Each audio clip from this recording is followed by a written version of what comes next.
The learning process. Introduction, the first flight. When Beverly, student, enthusiastically presents herself for her first day of flight instruction, Bill, her certificated flight instructor, CFI, decides to spend some time in the classroom.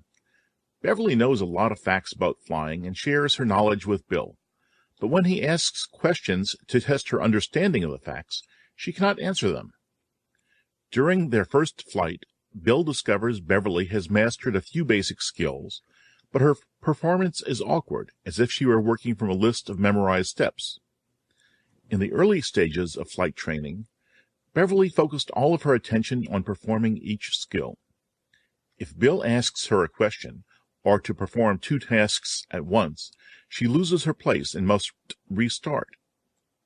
As she flies, she makes errors. When she catches herself making an error, she becomes visibly frustrated. Then sometimes she does not notice an error and keeps moving ahead as if nothing were amiss. Since she is a beginner, Bill is patient. The check ride. Months later, Bill is helping Beverly prepare for her practical test. Remembering her first days of instruction, Bill feels as if he were working with a different person. The breadth and depth of her classroom knowledge has grown. Beverly does not simply reiterate facts. She applies her knowledge to solve the problems Bill gives her. In addition to the required knowledge listed in the Practical Test Standards, PTS, she also knows about her local environment, such as the nuances of local weather patterns. In the aircraft, once awkward and tentative actions are now performed with a steady hand and confidence. Skills she struggled to learn in the past have become second nature. When asked to do several things simultaneously, she performs well. When Bill interrupts her, she mentally bookmarks where she is, contends with the interruption, and then tends to the task at hand. She still makes errors, but they are small ones that she notices and corrects right away. She still gets frustrated when she makes an error, but she takes a deep breath and continues on her way. She makes flying look easy, and Bill is confident that tomorrow's meeting with the examiner will go well. Discussion of first flight and check ride. Between Beverly's first day of training and the day before her practical test, she has undergone some remarkable changes. 1. She has developed a collection of memorized facts into an in-depth understanding of how to fly and learn to apply this knowledge to problem-solving and decision-making. 2. Skills once performed awkwardly and deliberately are now performed smoothly and efficiently. 3. She comfortably performs several tasks at once, deals with distractions and interruptions, and maintains her focus in demanding situations. Knowledge and skills are now orchestrated. 4. She still makes errors, but they are less frequent, smaller in magnitude, and she quickly identifies and corrects them. 5. Her motivation and enthusiasm remain as high as they were on the first day of training. 6. She displays proficiency in all areas now, those at which she naturally excels, as well as those she struggled to master in the past. 7. She deals with psychological obstacles, such as frustration, that initially got in the way of her learning. 8. She recognizes the importance of regular study and practice.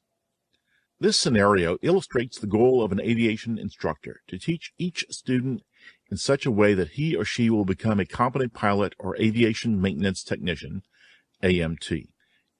In order to take a pilot or AMT from memorized facts to higher levels of knowledge and skill that include the ability to exercise judgment and solve problems, an instructor needs to know how people learn.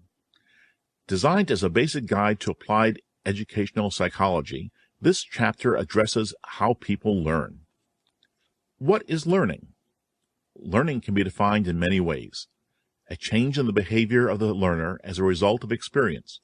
Behavior can be physical and overt, or it can be intellectual or attitudinal. The process by which experience brings about a relatively permanent change in behavior. The change in behavior that results from experience and practice. Gaining knowledge or skills, or developing a behavior through study, instruction, or experience. The process of acquiring knowledge or skill through study, experience, or teaching. It depends on experience and leads to long-term changes in behavior potential. Behavior potential describes the possible behavior of an individual, not actual behavior, in a given situation in order to achieve a goal. A relatively permanent change in cognition resulting from experience and directly influencing behavior. The effective instructor understands the subject being taught, the student, the learning process, and the interrelationships that exist. An effective instructor also realizes learning is a complex procedure and assists each student in reaching the learning outcomes while helping the student build self-esteem and confidence. Figure 2-1. The framework for learning. Research into how people learn gained momentum with the Swiss scientist and psychologist Jean Piaget, who studied the intellectual development of children in the early 20th century. Figure 2-2.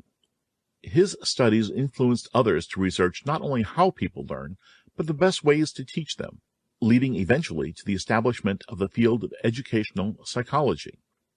Learning theory. Learning theory is a body of principles advocated by psychologists and educators to explain how people acquire skills, knowledge, and attitudes. Various branches of learning theory are used in formal training programs to improve and accelerate the learning process. Key concepts such as desired learning outcomes, objectives of the training, and depth of training also apply. When properly integrated, learning principles can be useful to aviation instructors and developers of instructional programs for both pilots and AMTs. Many psychologists and educators have attempted to explain how people learn. While variations abound, modern learning theories grew out of two concepts of how people learn: behaviorism and cognitive theory. Behaviorism. Behaviorism is a school of psychology that explains animal and human behavior entirely in terms of observable and measurable responses to stimuli. Behaviorism was introduced in the early 20th century, and its followers believed all human behavior is conditioned more or less by events in the environment. Thus, human behavior can be predicted based on past rewards and punishment. Classic behaviorist theory in education stressed a system of rewards and punishment, or the carrot and stick approach to learning. In modern education circles, behaviorism stresses the importance of having a particular form of behavior positively reinforced by someone other than the learner, who shapes or controls what is learned, rather than no reinforcement or punishment. In aviation training, the instructor provides the reinforcement. Although the popular therapeutic system of behavior modification has emerged from this theory, behaviorism is now used more to break unwanted behaviors, such as smoking, than in teaching. The popularity of behaviorism has waned due to research that indicates learning is a much more complex process than a response to stimuli. Humans, far from being passive products of experience, are always actively interacting with the environment. Cognitive theory. Cognitive theory focuses on what is going on inside the mind. It is more concerned with cognition, the process of thinking and learning, knowing, perceiving, problem-solving, decision-making, awareness, and related intellectual activities, than with stimulus and response. Learning is not just a change in behavior. It is a change in the way a learner thinks, understands, or feels. Theories based on cognition are concerned with the mental events of the learner. Much of the recent psychological thinking and experimentation in education includes some facets of the cognitive theory. Early theories of cognitive learning were established by psychologists and educators, such as John Dewey, Jean Piaget, Benjamin Bloom, and Jerome Bruner. Figure 2-3. Over the past century, there have been many interpretations of the increasingly large amount of research data dealing with cognitive theories. This has led to many different models for learning as well as catchphrases. For example, educator, psychologist, and philosopher John Dewey introduced the concept reflective thought in a 1910 book designed for teachers. Dewey believed learning improves to the degree that it arises out of the process of reflection. Over the years, terminology describing reflection has spawned a host of synonyms, such as critical thinking, problem-solving, and higher-level thought. For Dewey, the concept of reflective thought carried deep meaning. He saw reflection as a process that moves a learner from one experience into the next with deeper understanding of its relationships with and connections to other experiences and ideas. Thus, reflection leads the learner from the unclear to the clear. Jean Piaget, who spent 50 years studying how children developed intellectually, became a major figure in the school of cognitive thought. His research led him to conclude there is always a tension between assimilation, old ideas meeting new situations, and accommodation, changing the old idea to meet the new situations. The resolution of this tension results in intellectual growth. Thus, humans develop cognitive skills through active interaction with the world, a basic premise of scenario-based training, SBT, discussed later in this chapter. An American psychologist who studied with Piaget, Jerome Bruner, became interested in how intellectual development related to the process of learning.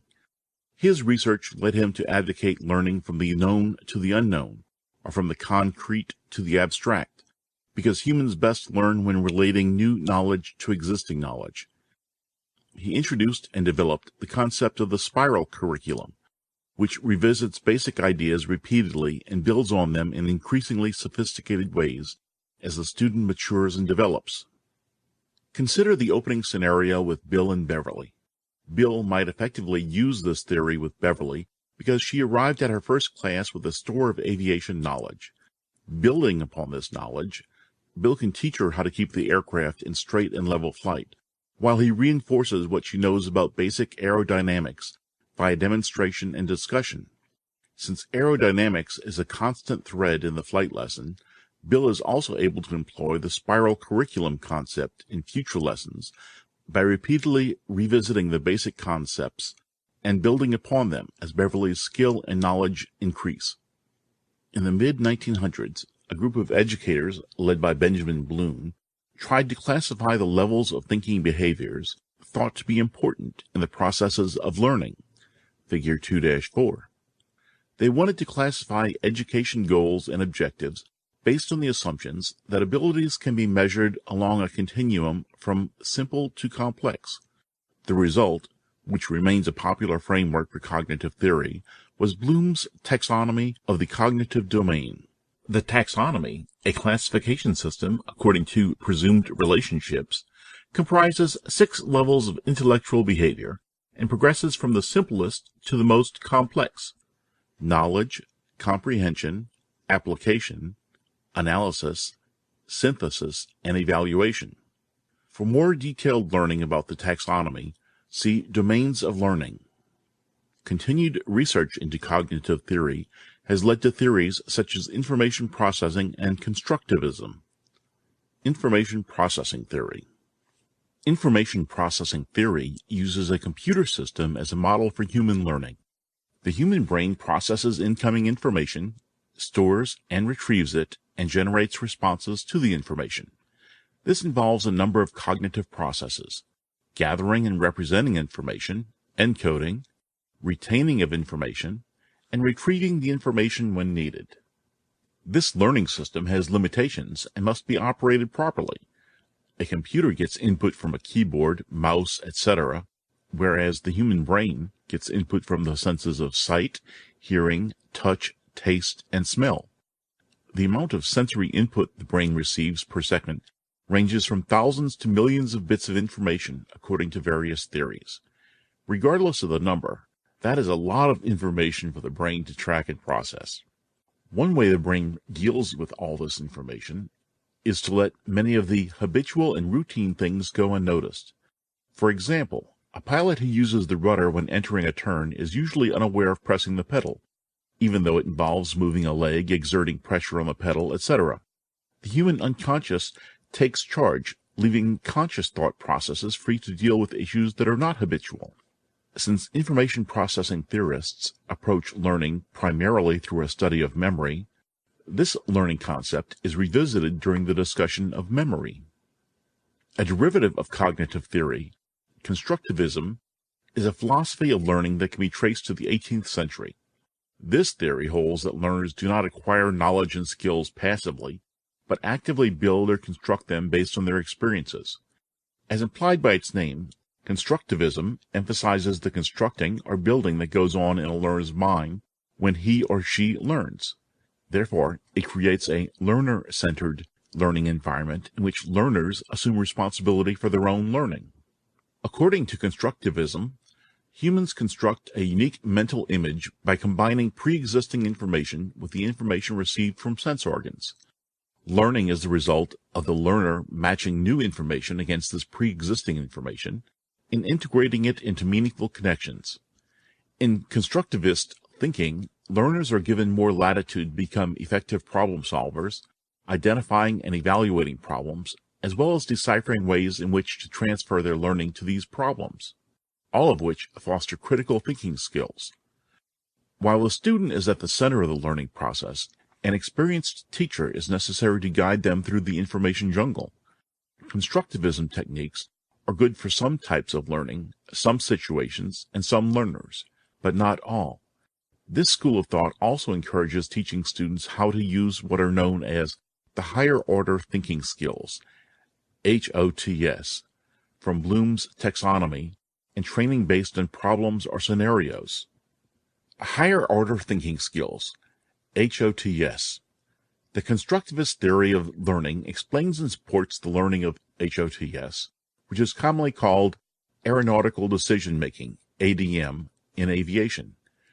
HOTS lies in the last three categories of Bloom's taxonomy of learning: analysis, synthesis, and evaluation skills. Teaching the higher-level thinking skills, which are essential to judgment, decision-making, and critical thinking, is important to aviation because a common thread in aviation accidents is the absence of higher-order thinking skills. See Appendix F. HOTS are taught like other cognitive skills, from simple to complex, and from concrete to abstract. To teach HOTS effectively involves strategies and methods that include 1. Using problem-based learning, PBL instruction, 2. Authentic problems, 3. Real-world problems, 4.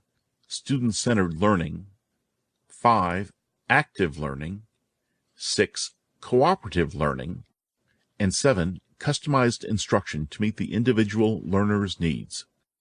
These strategies engage the learner in some form of mental activity, have the learner examine that mental activity and select the best solution, and challenge the learner to explore other ways to accomplish the task or the problem.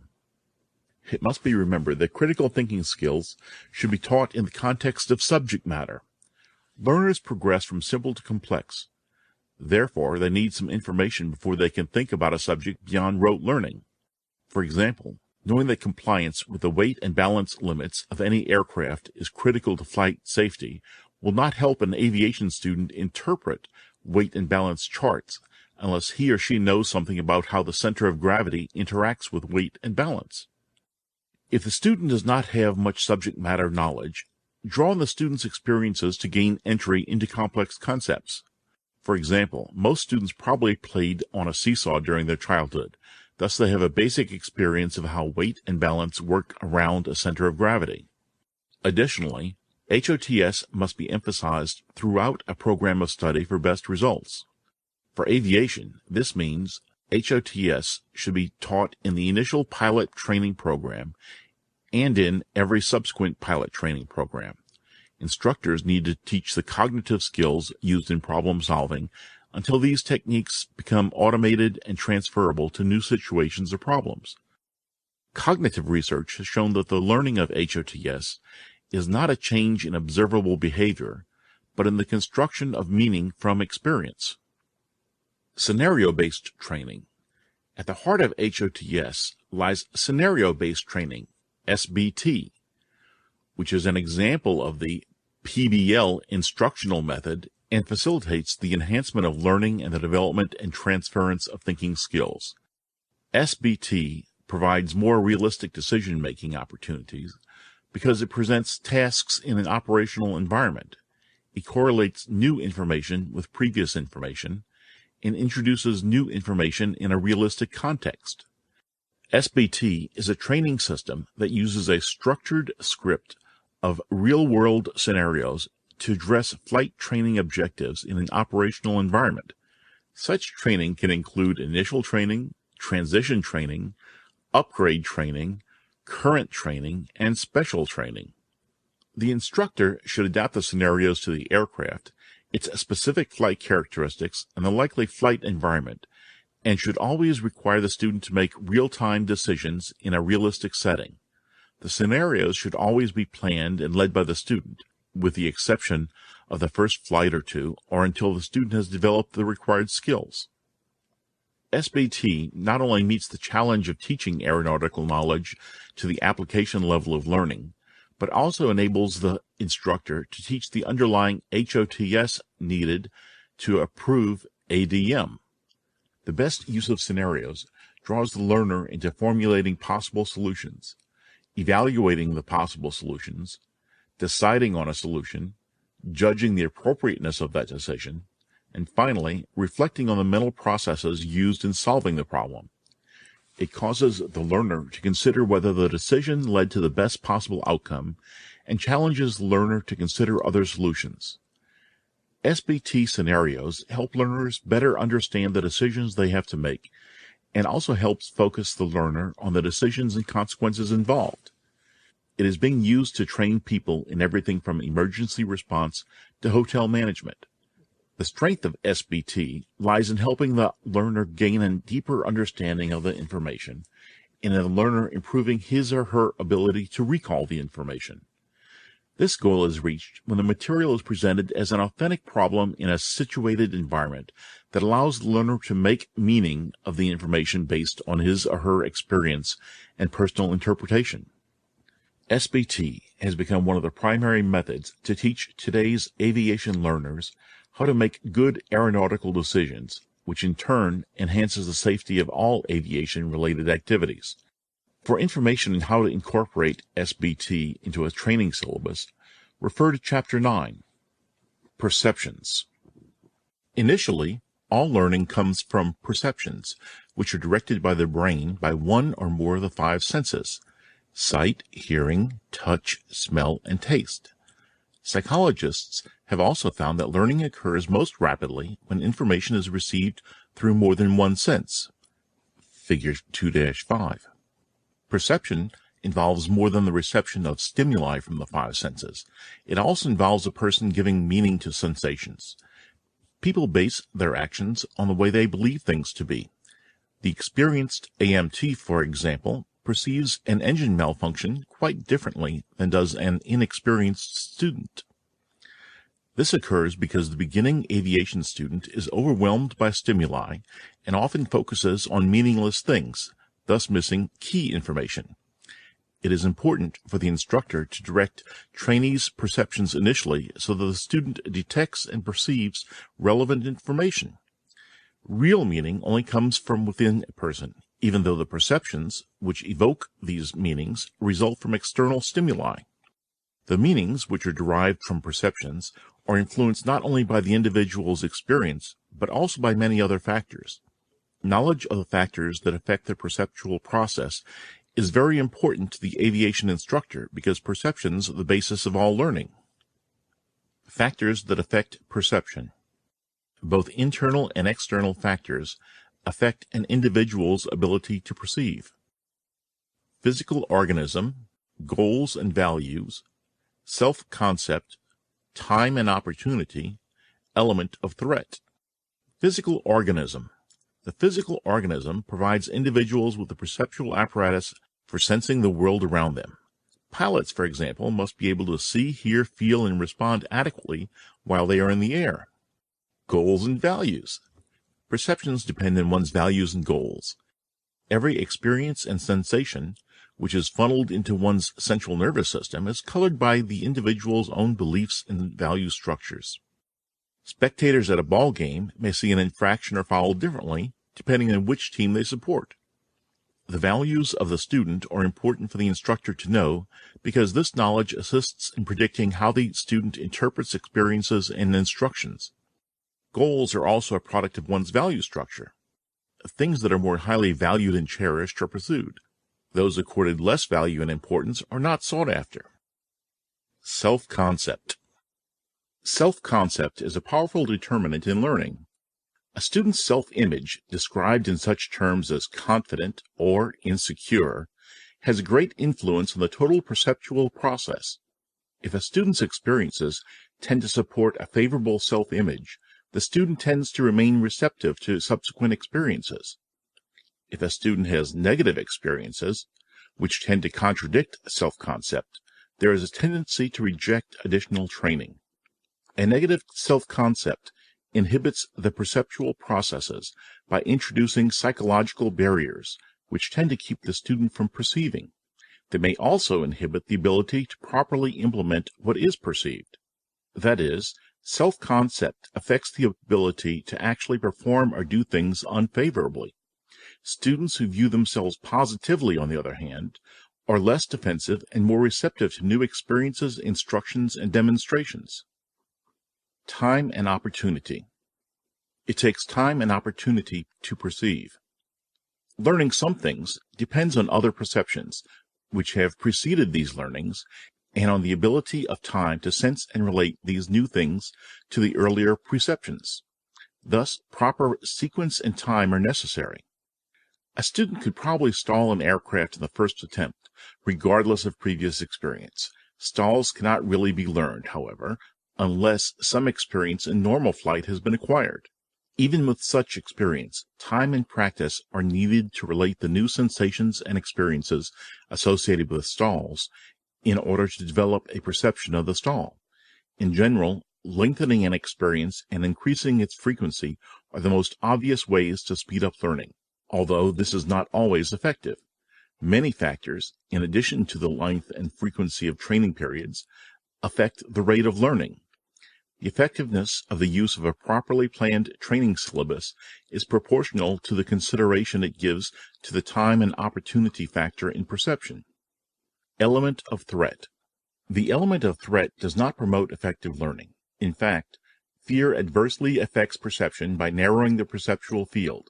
Confronted with threat, students tend to limit their attention to the threatening object or condition.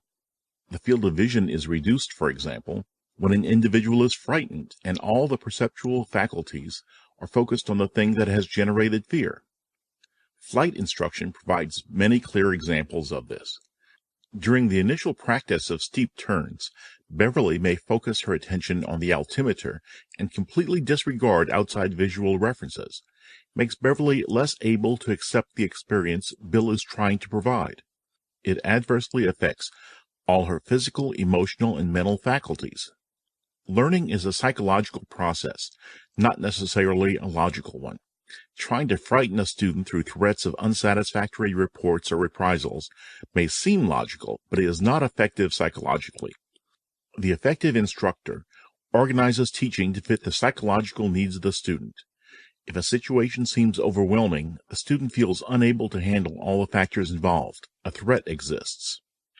As long as a student feels capable of coping with a situation, each new experience is viewed as a challenge.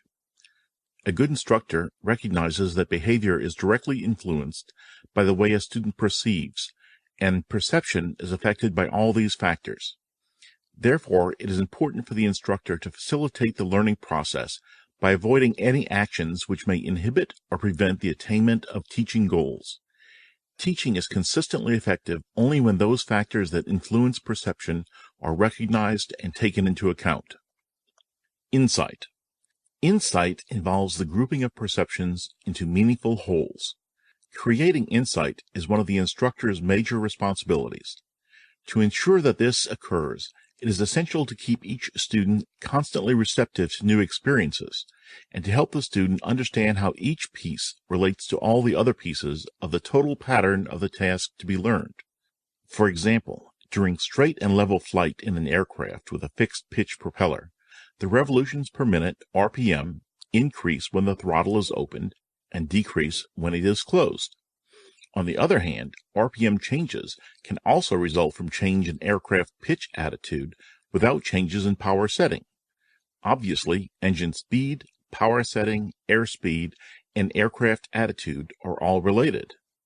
True learning requires an understanding of how each factor may affect all of the others, and, at the same time, knowledge of how a change in any one of them may affect all of the others. This mental relating and grouping of associated perceptions is called insight. Insight almost always occurs eventually, whether or not instruction is provided. For this reason, it is possible for a person to become an electrician by trial and error, just as one may become a lawyer by reading law. Instruction, however, speeds this learning process by teaching the relationship of perceptions as they occur, thus promoting the development of the student's insight. As perceptions increase in number, the student develops an insight by assembling them into larger blocks of learning. As a result, learning becomes more meaningful and more permanent. Forgetting is less of a problem when there are more anchors for tying insights together. It is a major responsibility of the instructor to organize demonstrations and explorations, and to direct practice so that the student has better opportunities to understand the interrelationship of the many kinds of experiences that have been perceived. Pointing out the relationships as they occur, providing a secure and non-threatening environment in which to learn, and helping the student acquire and maintain a favorable self-concept are key steps in fostering the development of insight. Acquiring knowledge. Part of an aviation instructor's job is to help students acquire knowledge. In this context, knowledge refers to information that humans are consciously aware of and can articulate. For example, knowledge of the fuel capacity of a particular aircraft, understanding how an internal combustion engine works, and the ability to determine the weight and balance of an aircraft are examples of knowledge. Figure 2-6 shows the three phases of knowledge, a progression of how students acquire knowledge. Some practical considerations about learning new knowledge and instructor actions that help students acquire knowledge are summarized. Memorization. A student's first attempt to acquire knowledge about a new topic amounts to memorizing facts about steps in a procedure. For example, when Beverly is learning to use an altimeter, she may have to memorize that the knob on the instrument is used to dial the correct barometric pressure, and that this number must be obtained from the recorded broadcast and set prior to flight. Memorizing facts and steps has an advantage. It allows students to get started quickly. For example, as soon as Beverly memorizes the purpose of the knob on the altimeter and the procedure for obtaining the correct barometric pressure, she is able to properly configure the instrument for flight.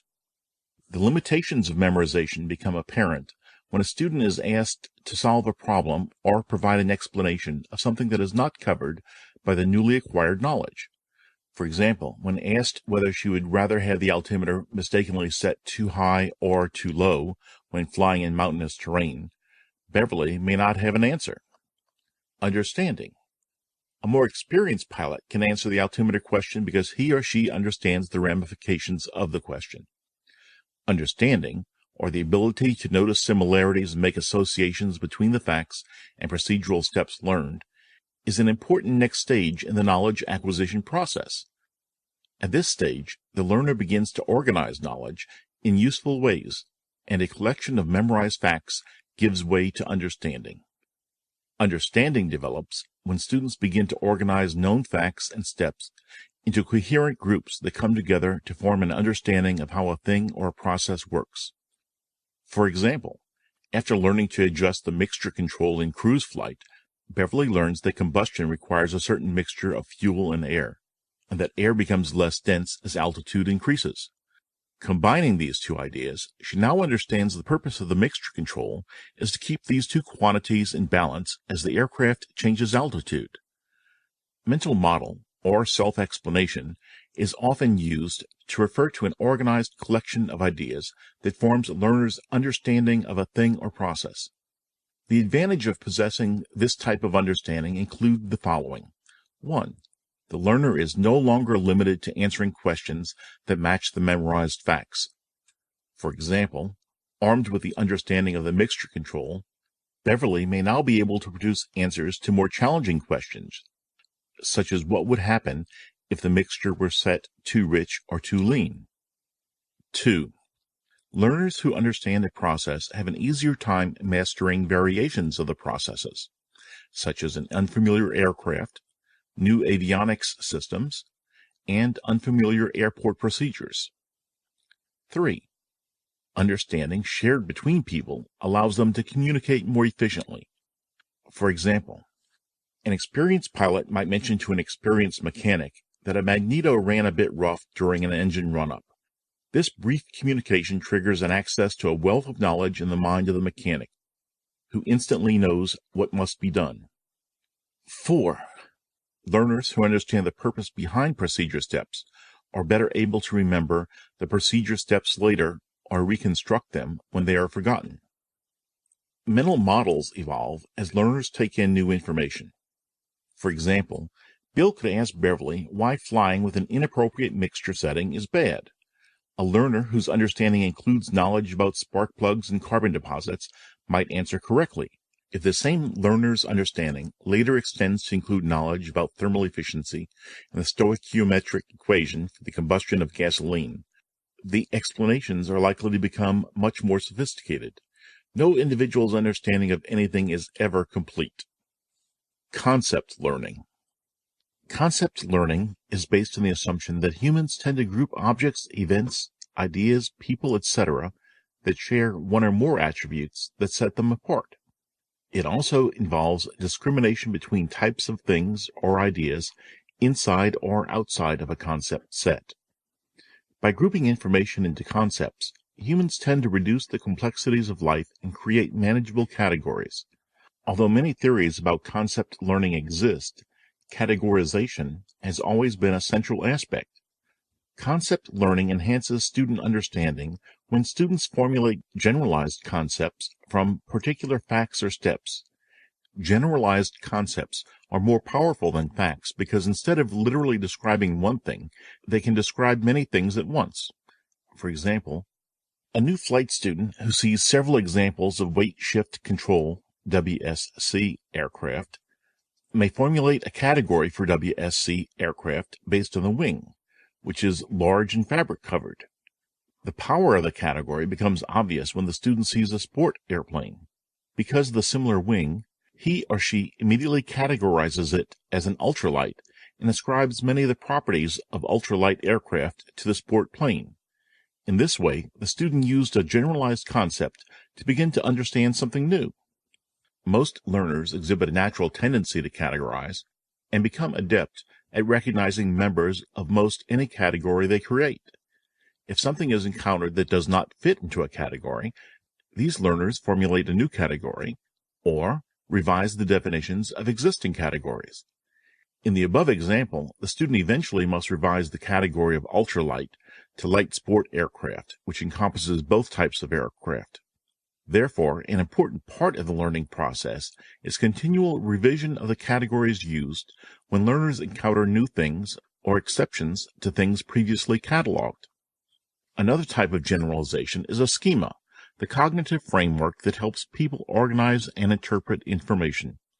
Schemas can be revised by any new information and are useful because they allow people to take shortcuts in interpreting a vast amount of information. Humans form schemas when they notice recurring patterns in things frequently observed or done. Schemas help learners interpret things they observe by priming them to expect certain elements that match the schema. For example, schemas demonstrate why an experienced pilot is able to listen to and read back a lengthy departing clearance issued by Air Traffic Control, ATC. Beginning flight students often remember the controller's use of the words the and fail to note more important words that describe assigned altitudes or radio frequencies. The experienced pilot is successful because he or she possesses a schema for this type of event and knows in advance that the clearance contains 5 key pieces of information. While listening to the clearance, the pilot anticipates and is primed to capture those 5 things. Similarly, students create schemas for pre-flight inspection procedures and procedures required to operate advanced flight deck systems, such as autopilots and multifunction displays. As with categories, Humans continuously learn new schemas and revise old ones to accommodate new things as they continue to learn.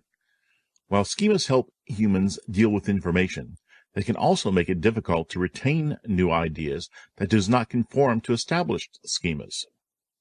Thorndike and the Laws of Learning.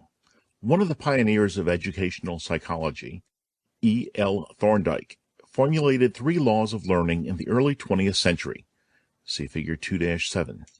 These laws are universally accepted and apply to all kinds of learning: the law of readiness, the law of exercise, and the law of effect.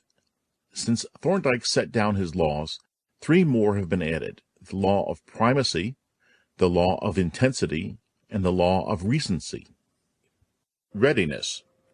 The basic needs of the learner must be satisfied before he or she is capable of learning. See Chapter 1, Human Behavior. The instructor can do little to motivate the learner if these needs have not been met. This means the learner must want to learn the task being presented and must possess the requisite knowledge and skill. In SBT, scenario-based training, the instructor attempts to make the task as meaningful as possible and to keep it within the learner's capabilities. Students best acquire new knowledge when they see a clear reason for doing so, often show a strong interest in learning what they believe they need to know next, and tend to set aside things for which they see no immediate need. For example, beginning flight students commonly ignore the flight instructor's suggestion to use the trim control. These students believe the control yoke is an adequate way to manipulate the aircraft's control surfaces. Later in training, when they must divert their attention away from the controls to other tasks, they realize the importance of trim. Instructors can take 2 steps to keep their students in a state of readiness to learn. First, instructors should communicate a clear set of learning objectives to the student and relate each new topic to those objectives. Second, instructors should introduce topics in a logical order and leave students with a need to learn the next topic. The development and use of a well-designed curriculum accomplish this goal. Readiness to learn also involves what is called the teachable moment, or a moment of educational opportunity when a person is particularly responsive to being taught something. One of the most important skills to develop as an instructor is the ability to recognize and capitalize on teachable moments in aviation training. An instructor can find or create teachable moments in flight training activity. Pattern work, air work in the local practice area, cross-country, flight review, or instrument proficiency check. Teachable moments present opportunities to convey information in a way that is relevant, effective, and memorable to the student. They occur when a learner can clearly see how specific information or skills can be used in the real world. For example, while on final approach, several deer cross the runway. Bill capitalizes on this teachable moment to stress the importance of always being ready to perform a go-around. Effect. All learning involves the formation of connections, and connections are strengthened or weakened according to the law of effect. Responses to a situation that are followed by satisfaction are strengthened. Responses that are followed by discomfort are weakened, either strengthening or weakening the connection to the learning. Thus, learning is strengthened when accompanied by a pleasant or satisfying feeling, and weakened when associated with an unpleasant feeling. Experiences that produce feelings of defeat, frustration, anger, confusion, or futility are unpleasant for the student. For example, if Bill teaches landings to Beverly during the first flight, she is likely to feel inferior and be frustrated, which weakens the learning connection. The learner needs to have success in order to have more success in the future. It is important for the instructor to create situations designed to promote success. Positive training experiences are more apt to lead to success and motivate the learner, while negative training experiences might stimulate forgetfulness or avoidance. When presented correctly, SBT provides immediate positive experiences in terms of real-world applications. To keep learning pleasant and to maintain student motivation, an instructor should make positive comments about the student progress before discussing areas that need improving. Flight instructors have an opportunity to do this during the flight debriefing. For example, Bill praises Beverly on her aircraft control during all phases of flight, but offers constructive comments on how to better maintain the runway centerline during landings. Exercise. Connections are strengthened with practice and weakened when practice is discontinued, which reflects the adage, use it or lose it. The learner needs to practice what has been learned in order to understand and remember the learning. Practice strengthens the learning connection. Disuse weakens it.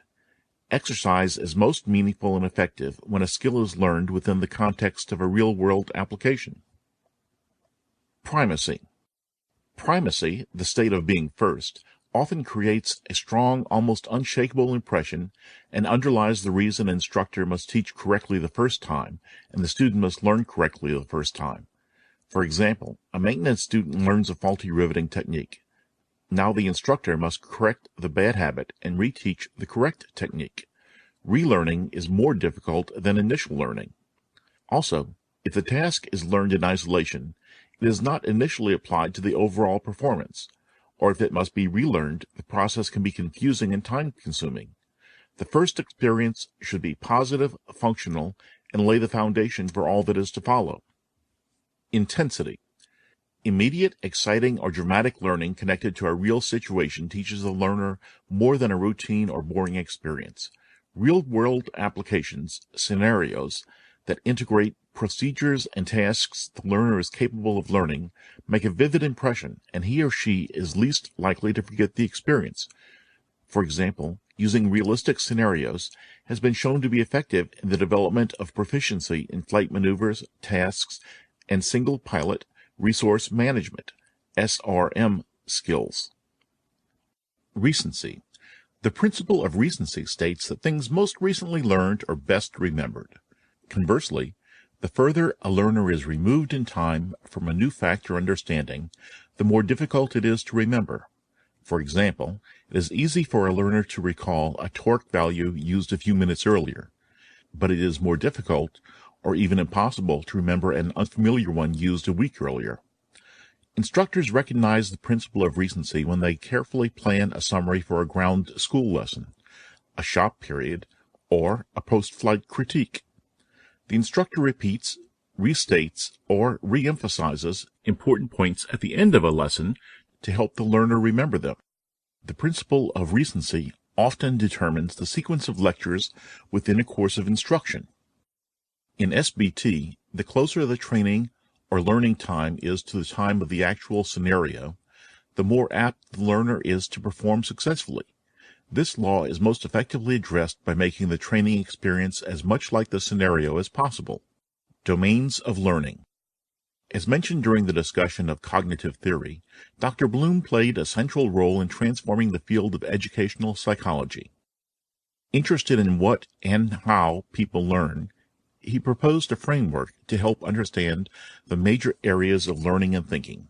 He first classified them into three large groups, Figure 2-8, called the domains of learning: cognitive, thinking; affective, feeling; psychomotor, doing. Cognitive domain.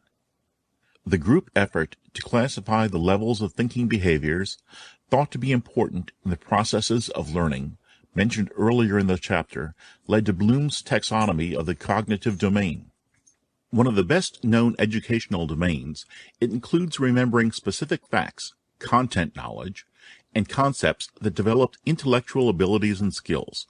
There are 6 major categories, starting from the simplest behavior, recalling facts, to the most complex, evaluation, Figure 2-9. The 4 practical learning levels are rote, understanding, application, and correlation, Figure 2-10. The lowest level is the ability to repeat something which one has been taught, without understanding or being able to apply what has been learned. This is referred to as rote learning. The fact level is a single concept. The key verbs which describe or measure this activity are words such as define, identify, and label. The comprehension or understanding level puts 2 or more concepts together and uses verbs such as describe, estimate, or explain. The application level puts 2 or more concepts together to form something new. Typical verbs at this level include determine, develop, and solve. For example, Bill may explain the procedure for entering a level left turn to Beverly. The procedure includes several steps. 1. Visually clear the area. 2. Add a slight amount of power to maintain airspeed. 3. Apply aileron control pressure to the left. 4. Add sufficient rudder pressure in the direction of the turn to avoid slipping and skidding. And 5. Increase back pressure to maintain altitude. When Beverly verbally repeats this instruction, she has learned the procedure by rote. This will not be very useful to her if there is never an opportunity to make a turn in flight, or if she has no knowledge of the function of aircraft controls.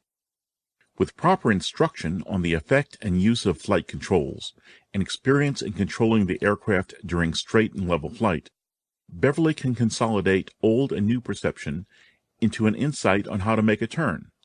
At this point, she has developed an understanding of the procedure for turning the aircraft in flight. This understanding is basic to effective learning, but it may not necessarily enable her to make a correct turn on the first attempt. When Beverly understands the procedure for entering a turn, has had turns demonstrated, and has practiced turn entries until consistency has been achieved, she has developed the skill to apply what has been learned. This is a major level of learning, and one at which the instructor is too often willing to stop. Discontinuing instruction on turn entries at this point and directing subsequent instruction exclusively to other elements of piloting performance is a characteristic of piecemeal instruction, which is usually inefficient. The correlation level of learning, which should be the object of aviation instruction, is that level at which the student becomes able to associate an element which has been learned with other segments or blocks of knowledge. The other segments may be items of skill previously learned or new learning tasks to be undertaken in the future. When Beverly has achieved this level of learning in turn entries, for example, she has developed the ability to correlate the elements of turn entries with the performance in traffic patterns. The 3 higher thinking skills instructional levels include analysis, synthesis, and evaluation, or HOTS level, previously mentioned in the learning theory section. The analysis level involves breaking the information into its component parts, examining, and trying to understand the information in order to develop conclusions, make inferences, and/or find evidence to support generalizations. This level uses such verbs as points out, differentiate, distinguish, examine, discriminate, compare, outline, prioritize, recognize, or subdivide. Synthesis involves putting parts together to form a new and integrated whole. Typical verbs for this level include create, design, plan, organize, generate, write, adapt, compare, formulate, devise, model, revise, or incorporate. The final level in the taxonomy is evaluation and involves making judgments about the merits of ideas, materials, or phenomena. The following example demonstrates the difference between learning on the first 3 levels versus learning critical thinking skills. Bill provides a detailed explanation of how to control for wind drift. The explanation includes a thorough coverage of heading, speed, angle of bank, altitude, terrain, and wind direction, plus velocity. The explanation is followed by a demonstration and repeated practice of a specific flight maneuver, such as turns about a point or S-turns across the road, until the maneuver can be consistently accomplished in a safe and effective manner within a specified limit of heading, altitude, and airspeed. At the end of this lesson, Beverly is only capable of performing the maneuver. Then Bill asks Beverly to plan for the arrival at a specific non-towered airport. The planning should take into consideration the possible wind conditions, arrival paths, airport information and communication procedures, available runways, recommended traffic patterns, courses of action, and preparation for unexpected situations.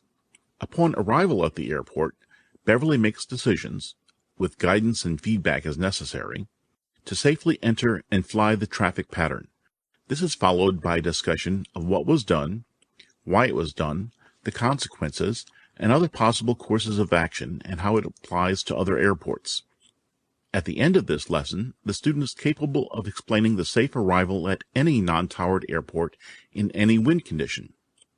For aviation instructors, educational objectives for the first 3 levels, knowledge, comprehension, and application, are generally aimed at the result of attending a ground school, reading about aircraft systems, listening to a pre-flight briefing, or taking part in computer-based training.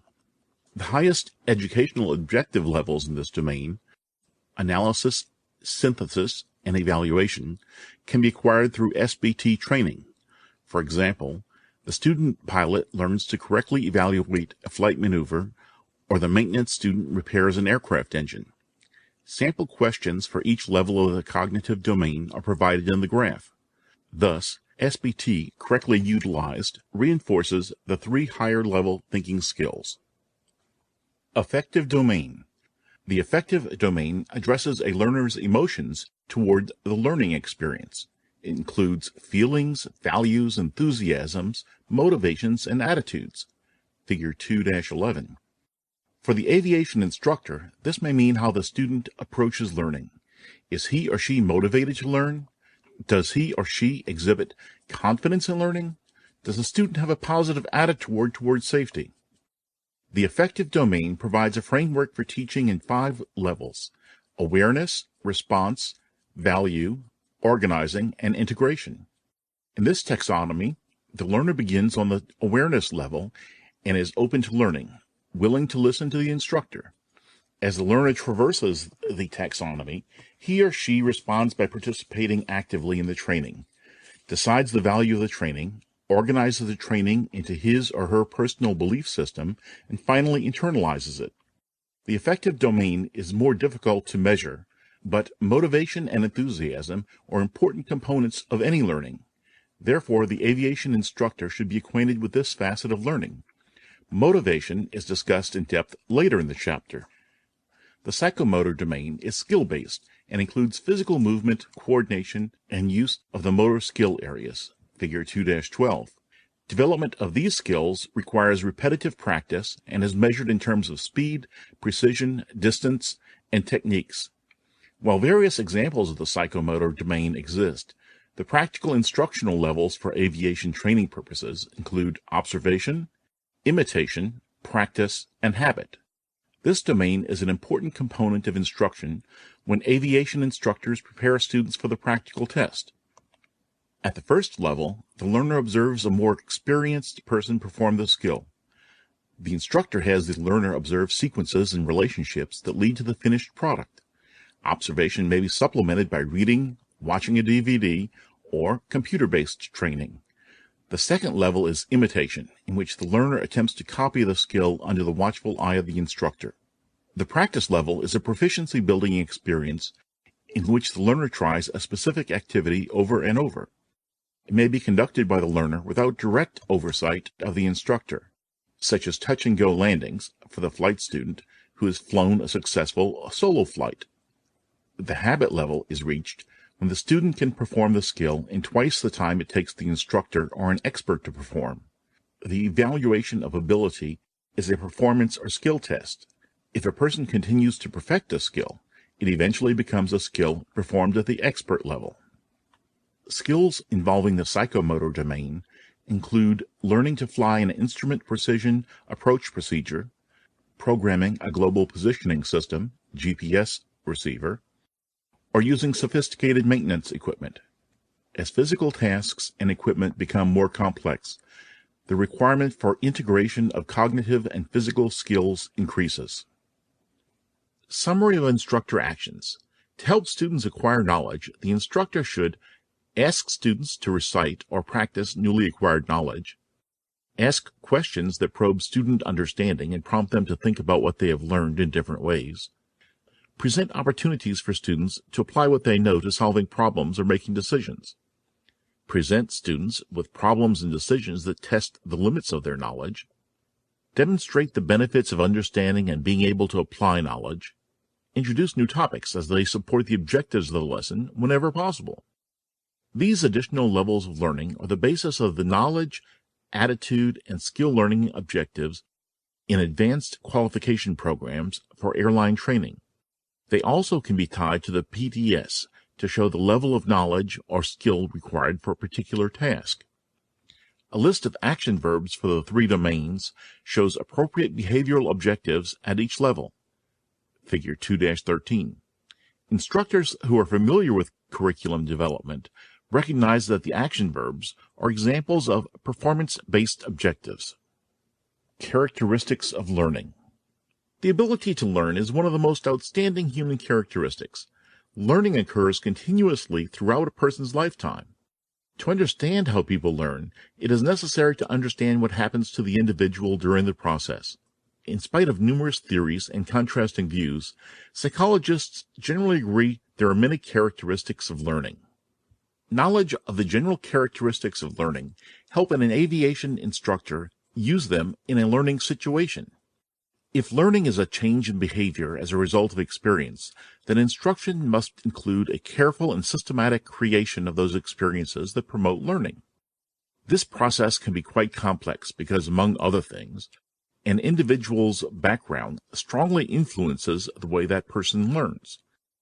To be effective, the learning situation also should be purposeful, based on experience, multifaceted, and involve an active process.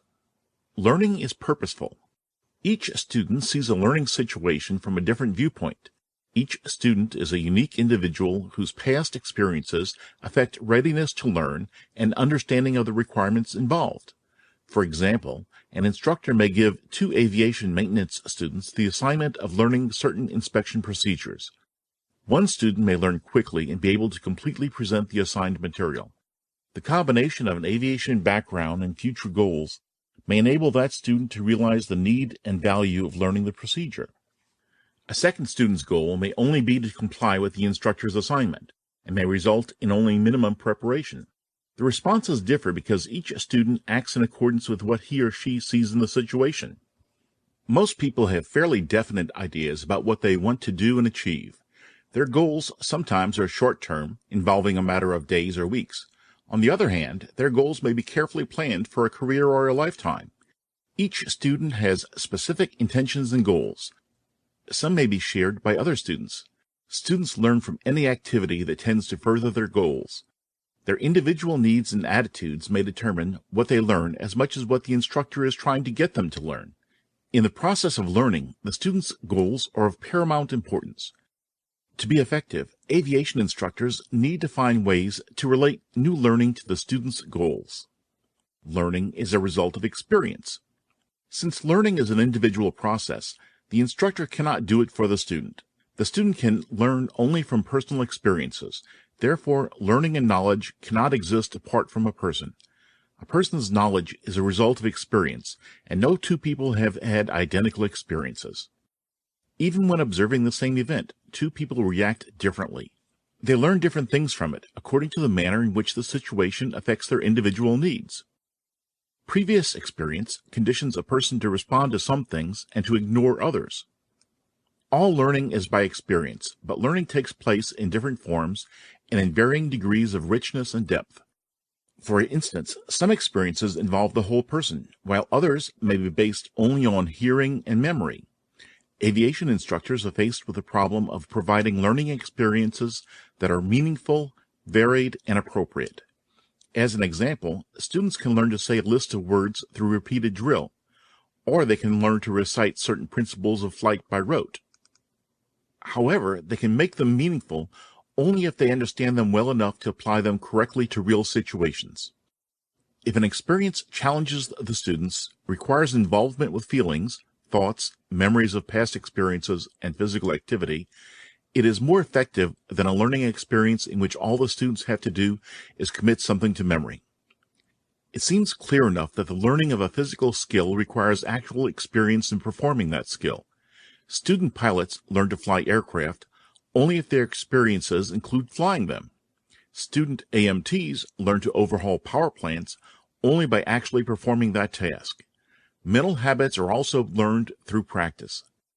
If students are to use sound judgment and develop decision-making skills, they need learning experiences that involve knowledge of general principles and require the use of judgment in solving realistic problems.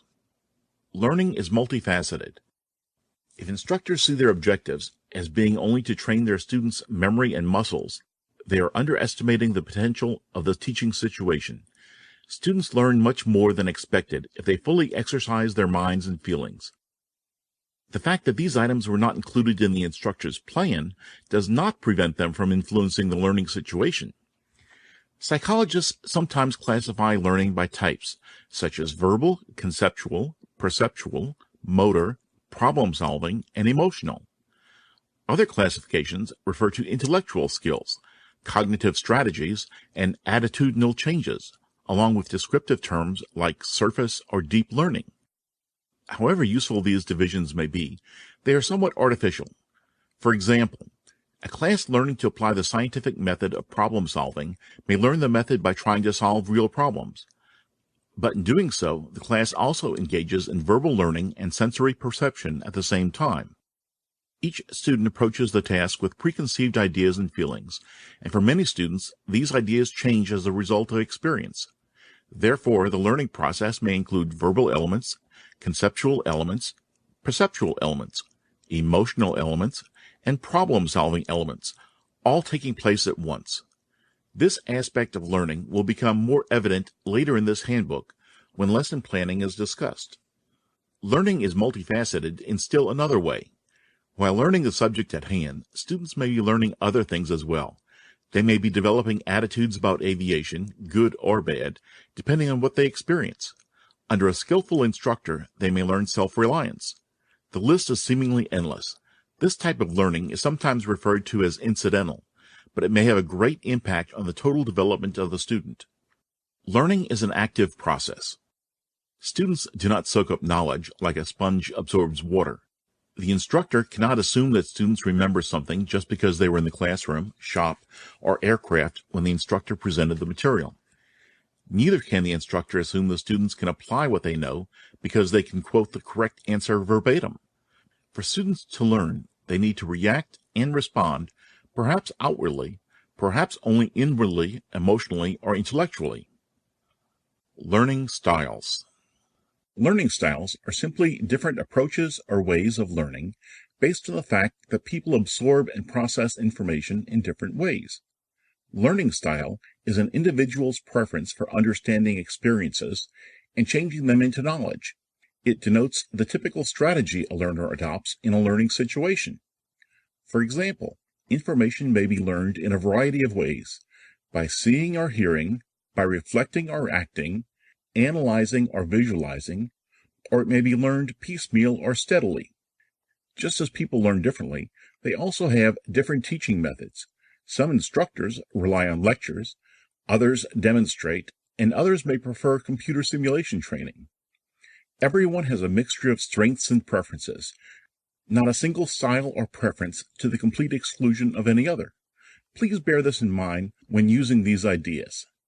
As mentioned in Chapter 1 and the discussion of personality types and learning, underpinning the idea of learning style is the theory that everyone has an individual style of learning. According to this approach to learning, if the student and instructor work with that style rather than against it, both benefit. Currently, 71 different theories of learning styles have been identified. These theories range from simple to complex, usually reflecting scientific research about how the brain processes information. While the scientific community may be surprised at how the research has been used, many educators and school systems have become advocates of applying learning style to teaching methods. Another model for learning, the Approaches to Learning model, bases its theory on the student's learning intentions. For example, is the student interested in short-term memorization of the material or long-term knowledge? Does the student want a passing grade on a pop quiz or the ability to use the material learned to repair an engine? One feature of the Approaches to Learning is that the learner's approach to learning depends on his or her reasons for learning. This theory reflects the Chapter 1 discussions of adult learners who come to aviation training with definite reasons for learning. While controversy exists over the scientific value of learning styles as well as approaches to learning, many educational psychologists advocate their use in the learning process. Knowledge of learning styles and approaches can help an instructor make adjustments in how material is presented if his or her learning/teaching style differs from the way a student learns.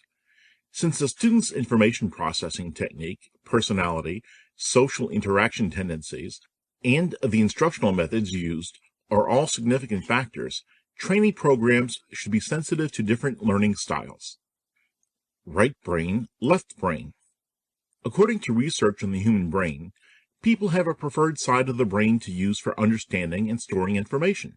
While both sides of the brain are involved in nearly every human activity, it has been shown that those with right brain dominance are characterized as being spatially oriented, creative, intuitive, and emotional.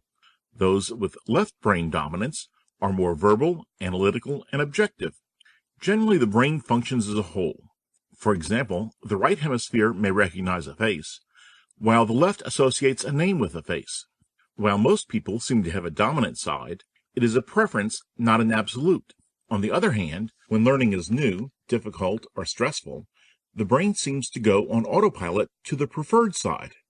Recognizing a student's dominant brain hemisphere gives the instructor a guide for ways to teach and reinforce learning.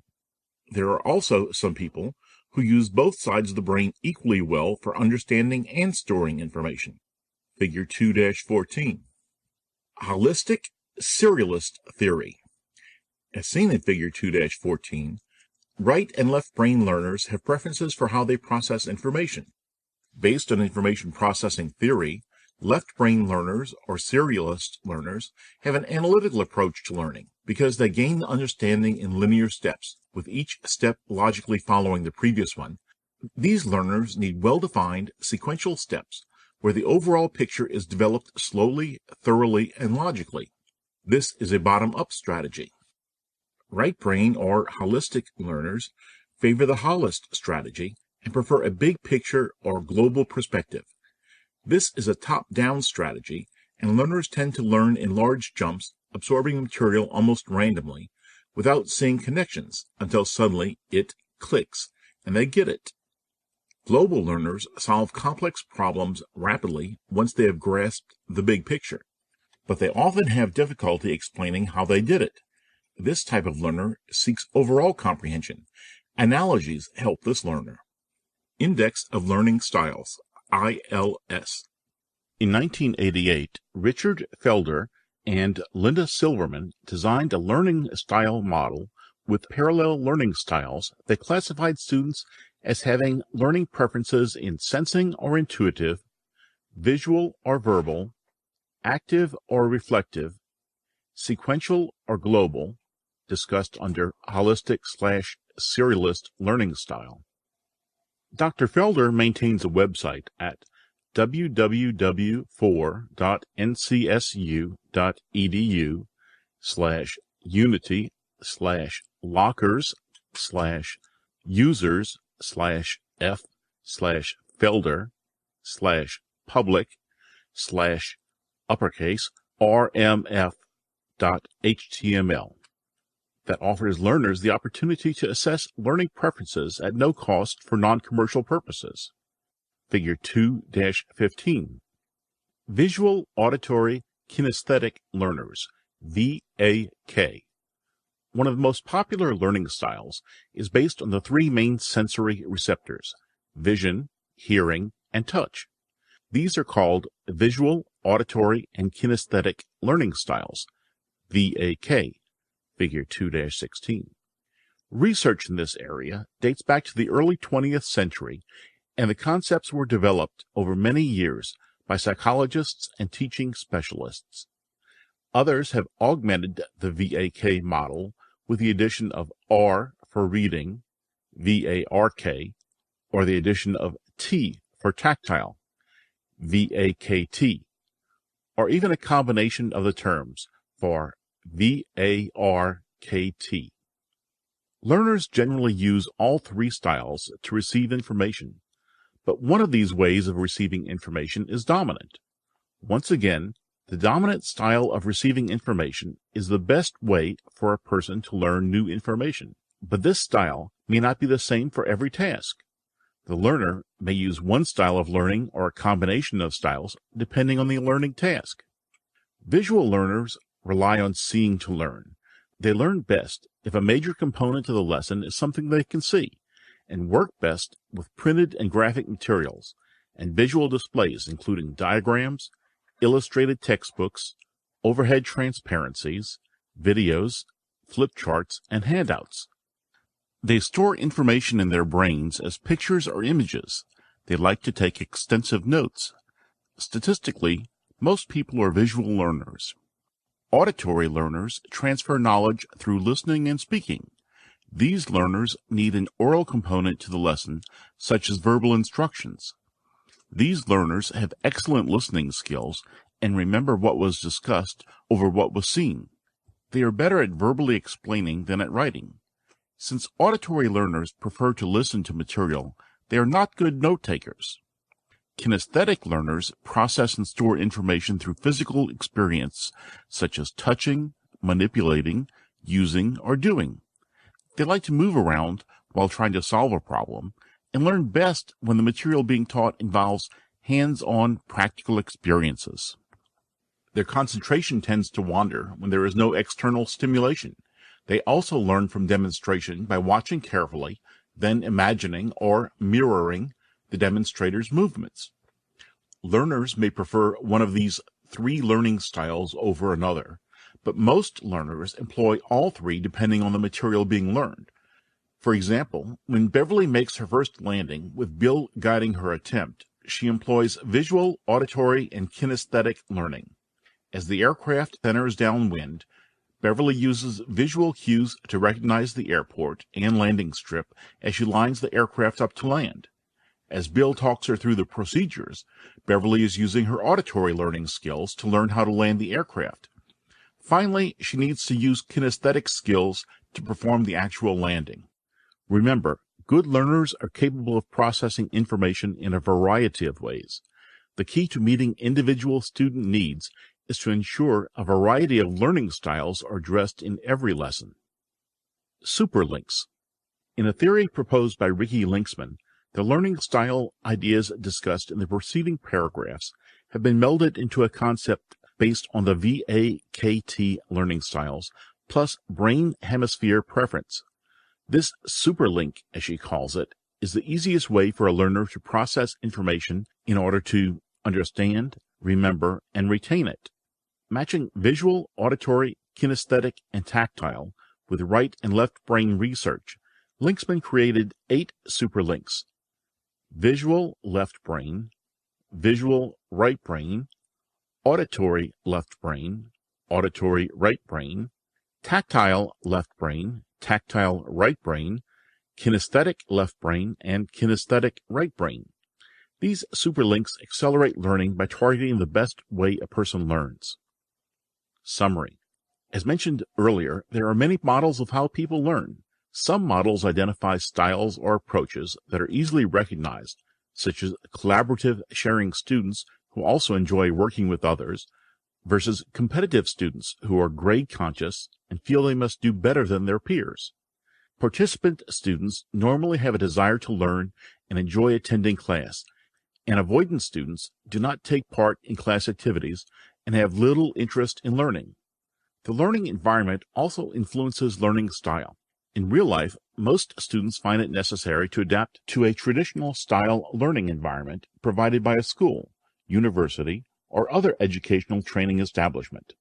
Sometimes the student's ways of learning may or may not be compatible with his or her environment. Instructors who recognize either the learning style or learning approach of students and problems associated with them are more effective teachers than those who do not. Also, these instructors are prepared to develop appropriate lesson plans and provide guidance, counseling, or other advisory services as required.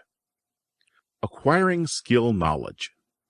An aviation instructor also helps a student acquire skill knowledge, which is knowledge reflected in motor or manual skills and in cognitive or mental skills that manifests itself in the doing of something. Thus, skill knowledge differs from declarative knowledge because the student is not usually aware of it consciously or able to articulate the skill. Evidence of skill knowledge is gained through observations of performance. This knowledge of how to do things is based on extensive practice, which leads to the storage of skill knowledge. An everyday example of skill knowledge is the ability to ride a bicycle. Skill knowledge is acquired slowly through related experience. For example, a maintenance student who is learning to weld typically burns or cracks the metal being welded, while an expert welder's work is free of such imperfections. What does the experienced welder know that the beginner does not? The expert welder has had many hours of practice, and a knowing is the doing ability the inexperienced welder lacks. It isn't always possible to reduce to mere words that which one knows or knows how to do. Stages of skill acquisition. Students make their way from beginner to expert via 3 stages of skill knowledge acquisition, helping students transition from beginner to expert. The development of any skill acquisition, or the learning process, has 3 characteristic stages: cognitive, associative, and automaticity. An instructor must learn to recognize each stage in student performance in order to assess student progress. Cognitive stage. Cognitive learning has a basis in factual knowledge. Since the student has no prior knowledge of flying, the instructor first introduces him or her to a basic skill. The student then memorizes the steps required to perform the skill. As the student carries out these memorized steps, he or she is often unaware of progress, or may fixate on one aspect of performance. Performing the skill at this stage typically requires all the student's attention. Distractions introduced by an instructor often cause performance to deteriorate or stop. The best way to prepare the student to perform a task is to provide a clear step-by-step example. Having a model to follow permits students to get a clear picture of each step in the sequence, so they understand what is required and how to do it. In flight or maintenance training, the instructor provides demonstration, emphasizing the steps and techniques. During classroom instruction, an outside expert may be used, either in person or in video presentation. In any case, students need to have a clear impression of what they are to do. For example, Beverly enters a steep turn after increasing power by a prescribed amount and adjusting the pitch trim. She fixates on the altitude indicator as she attempts to achieve the desired bank angle. The bank angle exceeds tolerances as she struggles to correct it, making many abrupt control inputs. Associative stage. Even demonstrating how to do something does not result in the student learning the skill. Practice is necessary in order for the student to learn how to coordinate muscles with visual and tactile senses. Learning to perform various aircraft maintenance skills or flight maneuvers requires practice. Another benefit of practice is that as the student gains proficiency in a skill, verbal instructions become more meaningful. A long, detailed explanation is confusing before the student begins performing, whereas specific comments are more meaningful and useful after the skill has been partially mastered. As the storage of a skill via practice continues, the student learns to associate individual steps in performance with likely outcomes. The student no longer performs a series of memorized steps, but is able to assess his or her progress along the way and make adjustments in performance. Performing the skill still requires deliberate attention, but the student is better able to deal with distractions. For example, Beverly enters the steep turn and again struggles to achieve the desired bank angle. Still working on the bank angle, she remembers the persistent altitude control problem and glances at the altimeter. Noticing that the aircraft has descended almost 100 feet, she increases back pressure on the control and adjusts the trim slightly. She goes back to a continuing struggle with the bank angle, keeping it under control with some effort, and completes the turn 80 feet higher than started. Automatic response stage. Automaticity is one of the byproducts of practice.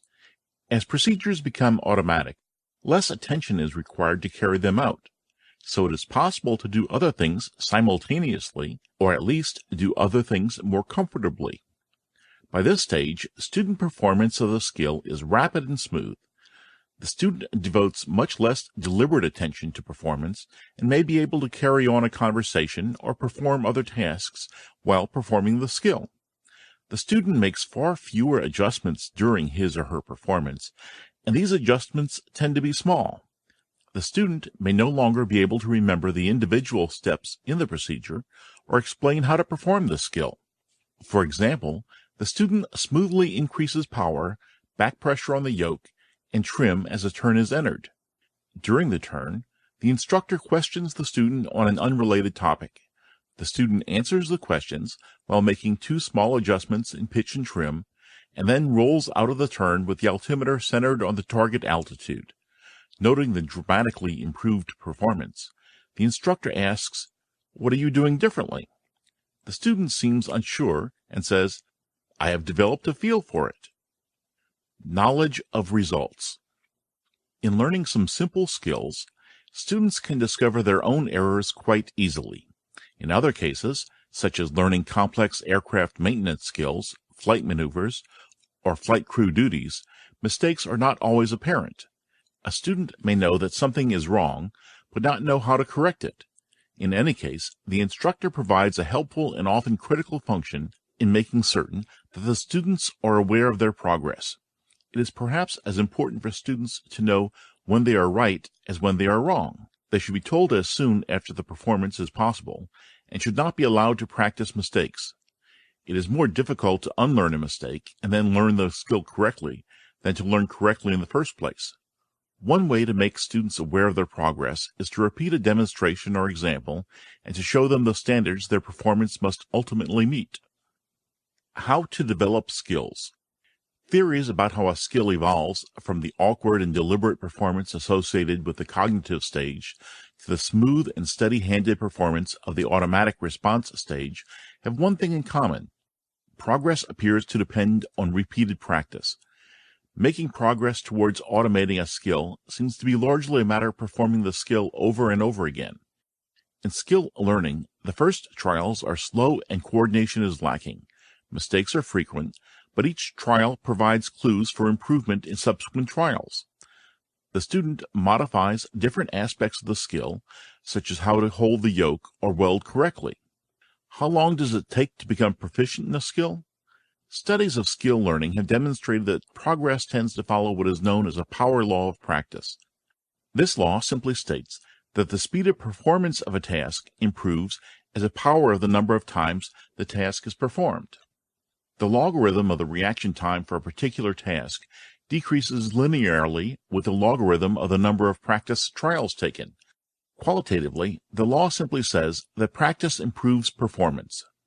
The graph in Figure 2-17 shows how the power law of practice relates the time required to perform a skill to the number of times the skill has been practiced. While it is impossible to predict how many practice trials a student will require to develop a skill to maturity, the general shape of the power law of practice offers some clues. Learning progress proceeds at a fast pace in the beginning, when there is ample room for improvement, and tends to slow down as performance becomes more skilled. In later stages of learning, improvement is more gradual. Once the curve levels off, it may stay level for a significant period of time. Further improvement may even seem unlikely.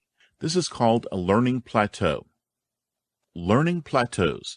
Learning plateaus are a normal part of the learning process and tend to be temporary, but instructors and students should be prepared for them. A learning plateau may signify a number of conditions. For example, the student may have reached capability limits, may be consolidating levels of skill, interest may have waned, or the student may need a more efficient method for increasing progress. Instructors themselves can bring on a learning plateau by overpractice. After repeating any task 3 or 4 times, give it a break to avoid causing a learning plateau. Keep in mind that the apparent lack of increasing proficiency does not necessarily mean that learning has ceased.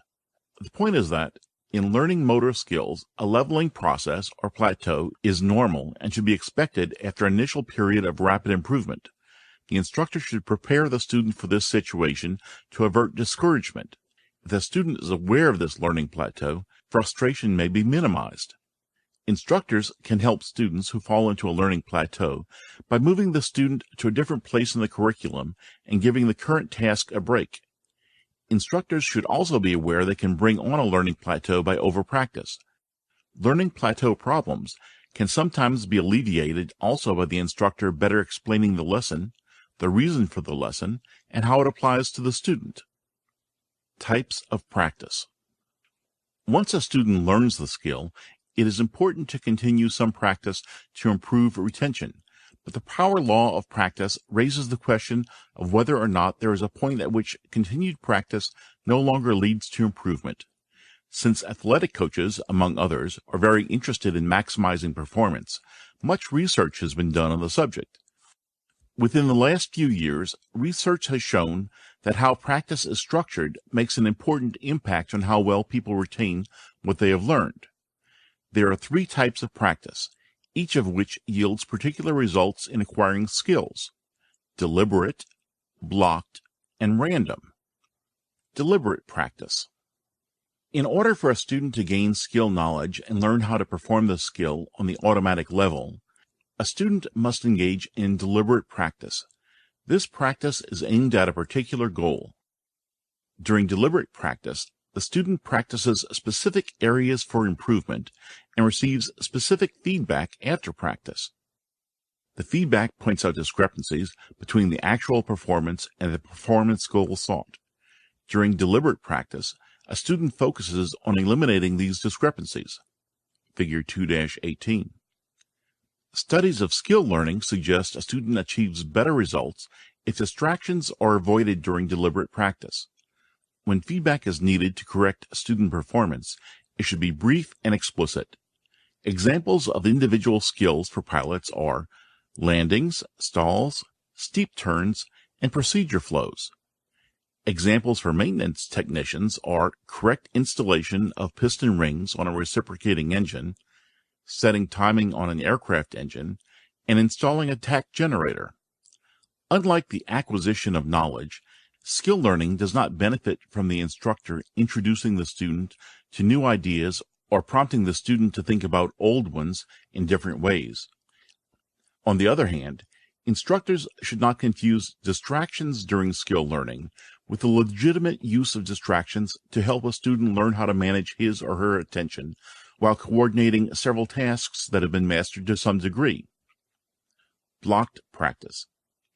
Blocked practice is practicing the same drill until the movement becomes automatic.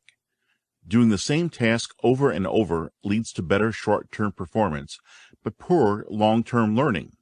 It tends to fool not only the student, but the instructor into thinking the skills have been well learned. While blocked practice enhances current performance, it does not improve either concept learning or retrieval from long-term memory. Figure 2-19. Random practice. Random practice mixes up the skills to be acquired throughout the practice section. This type of practice leads to better retention because, by performing a series of separate skills in a random order, the student starts to recognize the similarities and differences of each skill, which makes it more meaningful. The learner also is able to store this skill more effectively in long-term memory. Students are then required to retrieve steps and parameters from long-term memory, which helps the student recognize patterns between tasks. Blocked practice performance scores well during the actual practice when compared to random practice performance. But on a test given the next day, random practice does better than blocked practice. For long-term retention of aviation knowledge, the instructor who uses well-written SBT, which encourages random practice and leads to better retention of information. How much practice is needed to attain proficiency? In planning for student skill acquisition, a primary consideration is the length of time devoted to practice. A beginning student reaches a point where additional practice is not only unproductive, but may even be harmful. When this point is reached, errors increase and motivation declines. As a student gains experience, longer periods of practice are profitable. Another consideration is the problem of whether to divide the practice period. Perhaps even the related instruction should be broken down into segments, or it may be advantageous to plan one continuous integrated sequence. The answer depends on the nature of the skill. Some skills are composed of closely related steps, each dependent on the preceding one. Learning to pack a parachute is a good example. Other skills are composed of related subgroups of skills. Learning to overhaul an aircraft engine is a good example. One way to structure practice to get the most from learning is to expose the students to the same knowledge and skill in different contexts. For example, after practicing the short field landing in the aircraft, return to the classroom and rehearse the procedures using the toy airplane. Then watch a video that shows a variety of back-to-back landings and have the student describe what went right and what went wrong. Each of these learning methods gives the student the chance to practice the maneuver while adding new perceptions and insights to his or her skill base. Evaluation versus critique. In the initial stages of skill acquisition, practical suggestions are more valuable to the student than a grade. Early evaluation is usually teacher-oriented. It provides a check on teaching effectiveness, can be used to predict eventual student learning proficiency, and can help the teacher locate special problem areas. The observations on which evaluations are based can also identify the student's strengths and weaknesses, a prerequisite for making constructive criticism. For additional information, refer to Chapter 5, Assessment.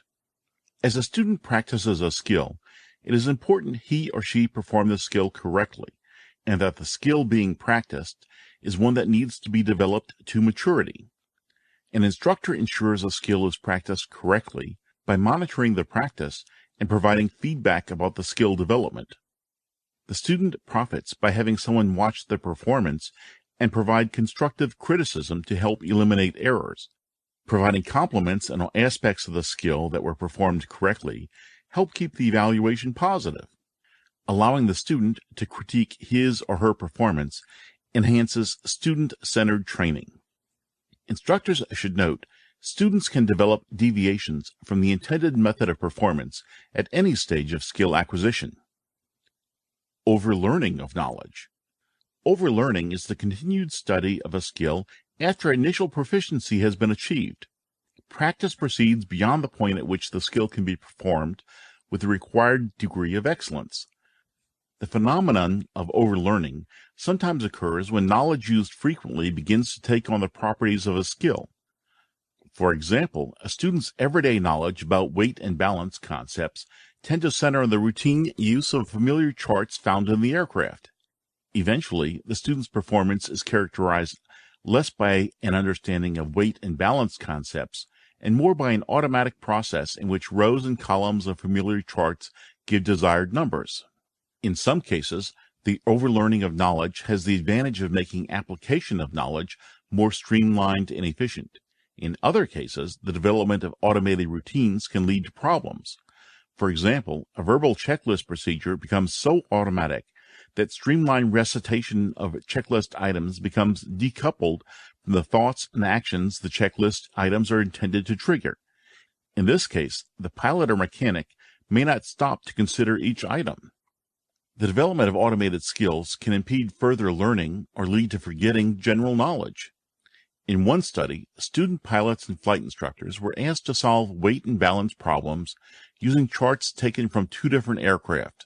One, a small single-engine airplane they flew on a daily basis, and two, a different small single-engine airplane in which they had no experience. Test scores were surprisingly low when the charts for the unfamiliar airplane were used, and this was as true for instructors as it was for students. The results suggest pilots had focused on developing streamlined, automatic procedures tuned to the details of the familiar aircraft charts, while their ability to use their understanding of overall weight and balance concepts seemed to have diminished. Instructors must remain aware of skills students develop as a result of overlearning and help make sure that their actions continue to be accomplished by use of their underlying knowledge. As a student progresses, the key difference between knowledge and skill becomes apparent. Memorized facts about a topic that once supported the beginner's awkward performance of the skill tend to develop into deeper understanding. Skill acquisition involves learning many individual steps that eventually meld into a seemingly continuous automated process, at which point the student has entered the procedural knowledge realm and may no longer be consciously aware of the individual steps. Application of skill. The final and critical question is, can the student use what has been learned? It is not uncommon to find that students devote weeks and months in school learning new abilities and then fail to apply these abilities on the job. To solve this problem, two conditions must be present. First, the student must learn the skill so well that it becomes easy, even habitual. Second, the student must recognize the types of situations where it is appropriate to use the skill. This second condition involves the question of transfer of learning, which is discussed later in this chapter. Summary of instructor actions. To help students acquire skills, the instructor should explain that the key to acquiring and improving any skill is continued practice, monitor student practice of skills and provide immediate feedback, avoid conversation and other distractions when students are practicing individual skills, explain that learning plateaus are common and that continued practice leads to continued improvement. Putting it all together. Many skills are learned before a student can fly an airplane or a maintenance student can rebuild an aircraft engine. Just as practicing scales is a fundamental part of learning to play the piano, the student does not make music until the ability to combine the notes in a variety of ways is acquired. For the student pilot or technician, practicing specific skills is essential, but flying a cross-country trip or repairing a collapsed landing gear requires putting it all together in the right way to achieve success. The following section looks at the challenge of learning to perform several tasks at once, dealing with distractions and interruptions, overcoming problems with fixation and inattention. It also deals with the benefits of using realistic training scenarios to develop these abilities. Multitasking. Multitasking is the simultaneous execution of two or more tasks. A hallmark of the proficient pilot or mechanic is the ability to multitask. In aviation, multitasking involves two different abilities: attention switching and simultaneous performance. It is useful to distinguish between the two types of multitasking because developing both types of abilities is an important part of aviation training. Attention switching. Continuously switching attention back and forth between two or more tasks is attention switching. For example, when Beverly uses a checklist to perform a pre-flight inspection, she must continuously switch her attention between the checklist and the equipment she is inspecting. She looks at the checklist to retrieve the next step in the procedure, then looks at the equipment to perform this step. For many kinds of tasks, attention switching is the only way to accomplish multitasking. For example, it is generally impossible to look at two different things at the same time. The area of focus division, called the fovea, is only a few degrees in span and can only be directed at one location at a time. Similarly, people cannot listen to two conversations at the same time. While both conversations fall upon the ears at once, people must devote their attention to the comprehension of one to the exclusion of the other. Psychologists sometimes refer to these limiting features of human information processing capabilities as bottlenecks. For example, people have bottlenecks within the individual perceptual channels of hearing and seeing. Another important bottleneck becomes apparent when people attempt to process the information perceived or retrieved from memories. Indeed, it seems impossible to think about two different things at the same time. Simultaneous performance. Performing several tasks at once, or simultaneous performance, is the second type of multitasking, Figure 2-20. This type of multitasking becomes possible when no bottlenecks are present and one or more of the tasks being performed are skills developed to the point of being automatic.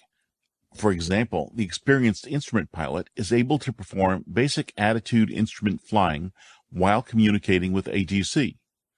For these pilots, scanning instruments and responding to minor altitude deviations with small control inputs has become automatic. The attentional resources of the pilot are free to devote to thinking and talking about other topics. It is important to note that the ability to simultaneously perform tasks is a fragile phenomenon. For example, suppose Beverly is performing the basic attitude control task and communicating with ATC when she suddenly encounters turbulence. The attitude control task quickly increases in difficulty and begins to require more and more deliberate attention. Her ability to perform both tasks simultaneously quickly degrades. Learning to multitask. Since doing several things at once is a natural part of aviation, instructors need to help students develop both types of multitasking abilities: attention switching and simultaneous performance. Before students are able to perform several tasks at once, instructors should ensure that the student has devoted enough time to study and practice such that the individual tasks can be performed reasonably well in isolation. Inexperience with an individual task can often hinder attempts to learn combinations of it and other tasks. For example, a student distracted by trying to interpret unfamiliar symbols on a sectional chart inadvertently deviates from an assigned altitude or heading. An instructor recognizes the need to spend more time with these skills in isolation. In this case, there is nothing about the experience of controlling the aircraft that helps students better understand chart symbols. Distractions and interruptions. A distraction is an unexpected event that causes the student's attention to be momentarily diverted. Students must learn to decide whether or not a distraction warrants further attention or action on their part. Once this has been decided, the student must either turn their attention back to what they were doing or act on the distraction. An interruption is an unexpected event for which the student voluntarily suspends performance of one task in order to complete a different one. Interruptions are a significant source of errors, and students must be made aware of potential for errors caused by interruptions and develop procedures for dealing with them. A classic example is an interruption that occurs while a student is following the steps in a written procedure or checklist. The student puts down the checklist, deals with the interruption, and then returns to the procedure, but erroneously picks up at a later point in the procedure, omitting one or more steps. Fixation and inattention. Since human attention is limited in focus and highly prone to distraction, people are vulnerable to two other types of problems: fixation and inattention. Fixation occurs when a student becomes absorbed in performing one task to the exclusion of other tasks. Instructors see many examples of this in student performance. Beginning instrument pilots characteristically fixate on particular instruments, attempting to control one aspect of their performance while other aspects deteriorate. Fixation on a task is often a sign that the task has not received enough practice in isolation. That is, the student has not yet mastered the task well enough to perform it in addition to other tasks. Fixation can happen even when individual skills have been reasonably mastered, when students have not yet learned the importance of managing their own limited attentional resources.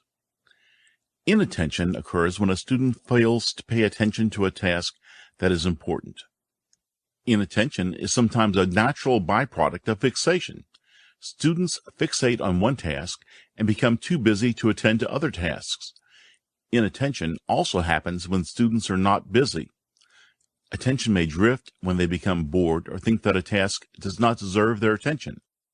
In some cases, this type of inattention is difficult to eliminate through training and practice.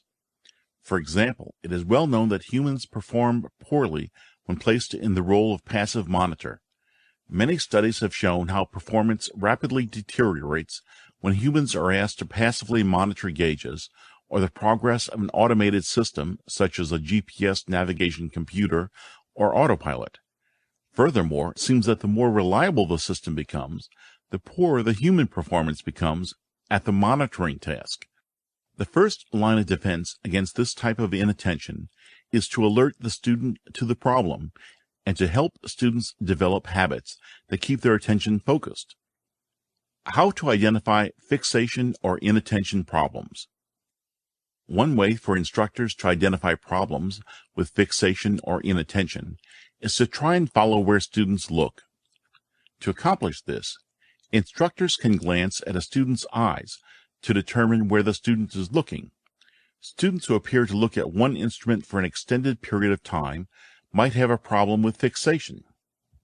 Students whose gaze is never directed toward engine instruments might have a problem with inattention. The technique of following student eye movements is useful, but has limitations, since looking in the same direction as the student is not the same as seeing what the student sees. Scenario-based training. Research and practical experience have demonstrated the usefulness of practicing in realistic scenarios, ones that resemble the environment in which knowledge and skills are later used. Instructors must devise scenarios that allow students to practice what they have learned. This is challenging because different students need to practice different things at different times, and because different working environments present different practice opportunities. What makes a good scenario? A good scenario has a clear set of objectives, is tailored to the needs of the student, capitalizes on the nuances of the local environment. For example, Bill is introducing Beverly to a low-fuel emergency. His objective at this early stage is to simply enable Beverly to recall the sort of actions that are appropriate for a low-fuel emergency. He decides to use the classroom environment as a first practice scenario.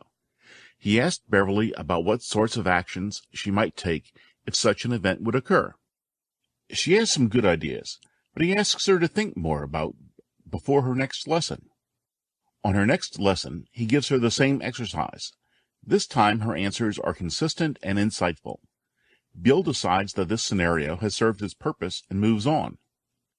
During their next flight, Bill's objective is having Beverly recall and carry out the steps that she was able to cite in the classroom. As they arrive at their home airport, he presents Beverly with a low-fuel scenario. He notes that she remembers much of what she was able to recall in the classroom, but amidst the excitement, has forgotten a few things. He uses the same scenario at a different airport on their next flight, and she performs admirably. Later in her training, Bill's next objective is to enable her to recall and perform the emergency steps in concert with other piloting duties. They depart on a cross-country flight from a populated area to a remote area. While en route, Bill presents Beverly with a low-fuel emergency scenario, knowing there is only one airport nearby and that it is not easy to spot. She successfully uses her available navigational resources to locate and arrive at the airport. Upon returning home, Bill attempts to generalize her new abilities and put yet a different spin on the same problem. He presents the low-fuel scenario, taking advantage of the fact that there are 8 nearby airports. All of the airports are in plain view, and she must choose one. Each of these scenarios taught Beverly something she needed to learn next, and made good use of the surroundings and available circumstances. As these examples illustrate, there is no list of canned scenarios that can be used for all students. Instructors must learn to devise their own scenarios by considering what each student needs to practice and exploiting features of the local environment that allow them to do it. The learning route to expertise. What does it take to successfully orchestrate all the knowledge and skills the student has learned into what instructors, evaluators, and other pilots and mechanics would regard as true expertise? All evidence seems to point once again to the idea of practice. Just as the perfection of an individual skill seems to rely on repeated practice, so does the combination of knowledge and skills that make up our abilities to do the real-world job of pilot or mechanic. How much practice does it take to become a true expert? In a study of expert performers in fields ranging from science to music to chess, one psychologist found that no performer had reached true expertise without having invested at least 10 years of practice in his or her field.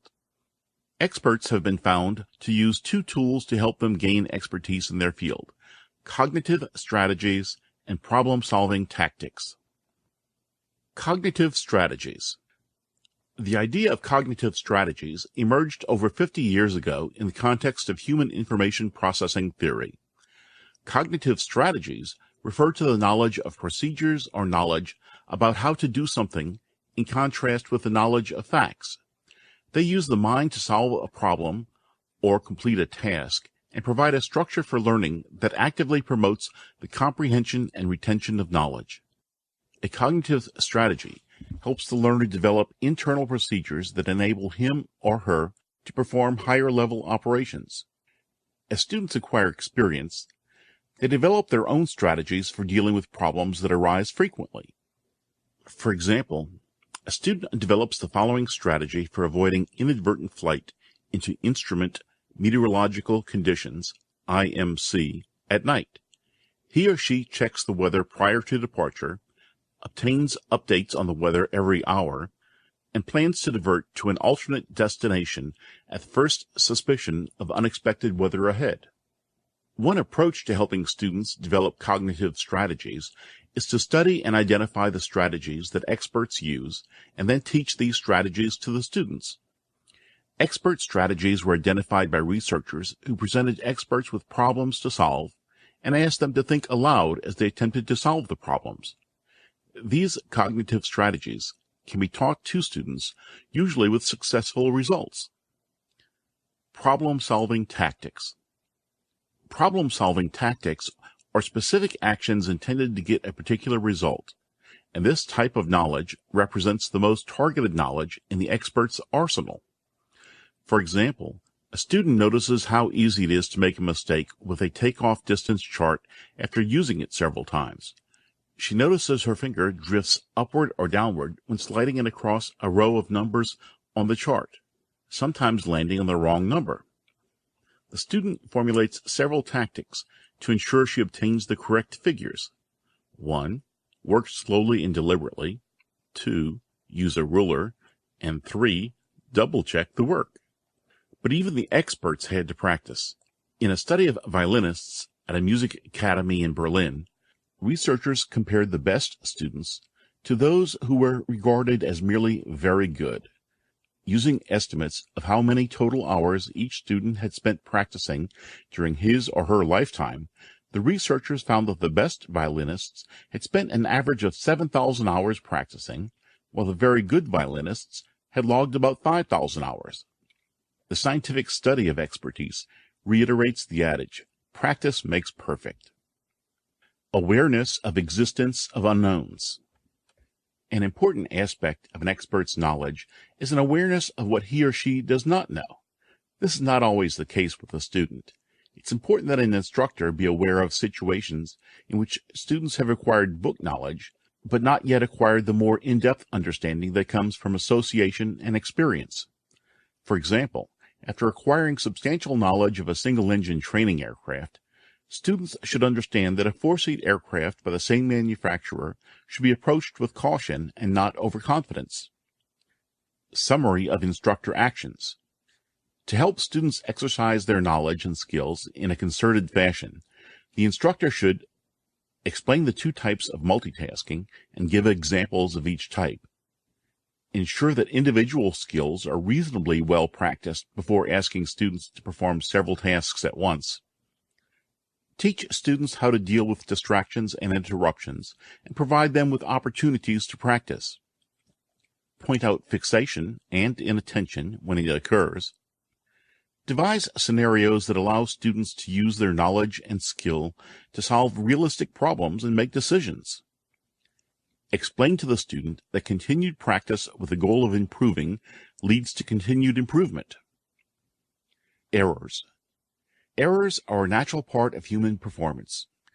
Beginners, as well as the most highly skilled experts, are vulnerable to error, and this is perhaps the most important thing to understand about error.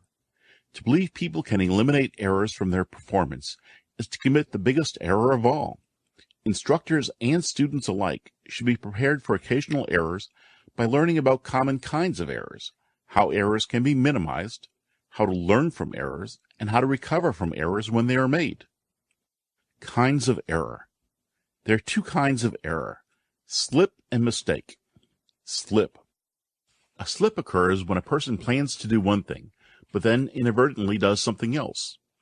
Slips are errors of action. Slips can take on a variety of different forms. One of the most common forms of slips is to simply neglect to do something.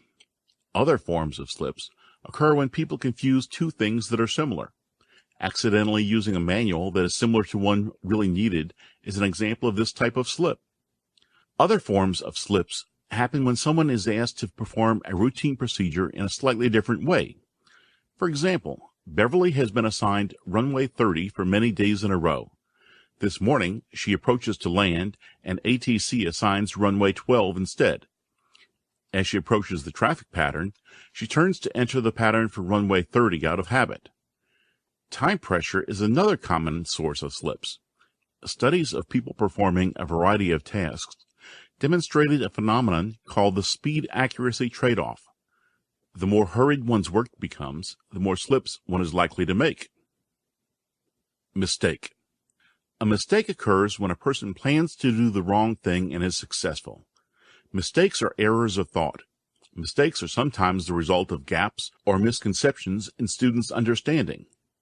One type of mistake happens when a student formulates an understanding of a phenomenon and then later encounters a situation that shows how this understanding was incorrect or incomplete. For example, overly simplistic understanding of weather frequently leads inexperienced students into situations that are unexpected. Experts are not immune to making mistakes, which sometimes arise from the way an expert draws upon knowledge of familiar problems and responds to them using familiar solutions. Figure 2-21. Mistakes can occur when the expert categorizes a particular case incorrectly. For example, an experienced pilot may become accustomed to ignoring nuisance alerts issued by his traffic alerting system when approaching his home airport, as many aircraft on the ground turn on their transponders prior to takeoff. One night, he ignored an alert that was generated not by an aircraft on the ground, but rather by another aircraft that is turned in front of him on final approach. Reducing error. Although it is impossible to eliminate errors entirely, there are ways to reduce them, as described in the following paragraphs. Learning and practicing. The first line of defense against errors is learning and practice. Higher levels of knowledge and skill are associated with lower frequency and magnitude of error. Taking time. Errors can often be reduced by working deliberately at a comfortable pace. Hurrying does not achieve the same results as faster performance that is gained by increasing one's skill through continued practice. Checking for errors. Another way to help avoid errors is to look actively for evidence of them. Many tasks in aviation offer a means of checking work.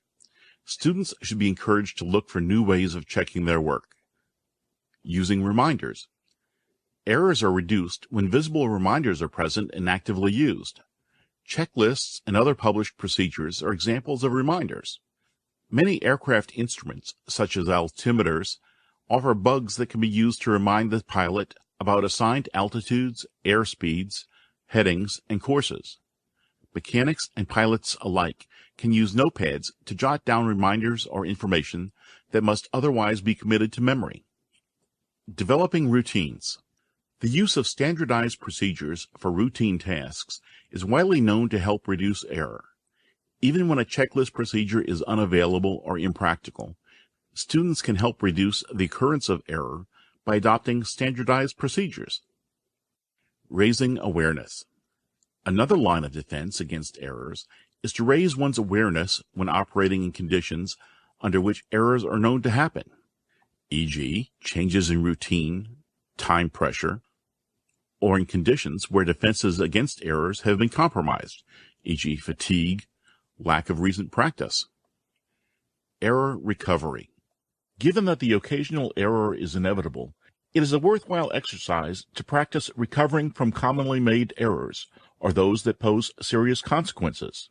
All flight students are required to learn and practice a lost procedure to ensure that they can recover from the situation in which they have lost their way. It is useful to devote the same sort of preparation to other common student errors.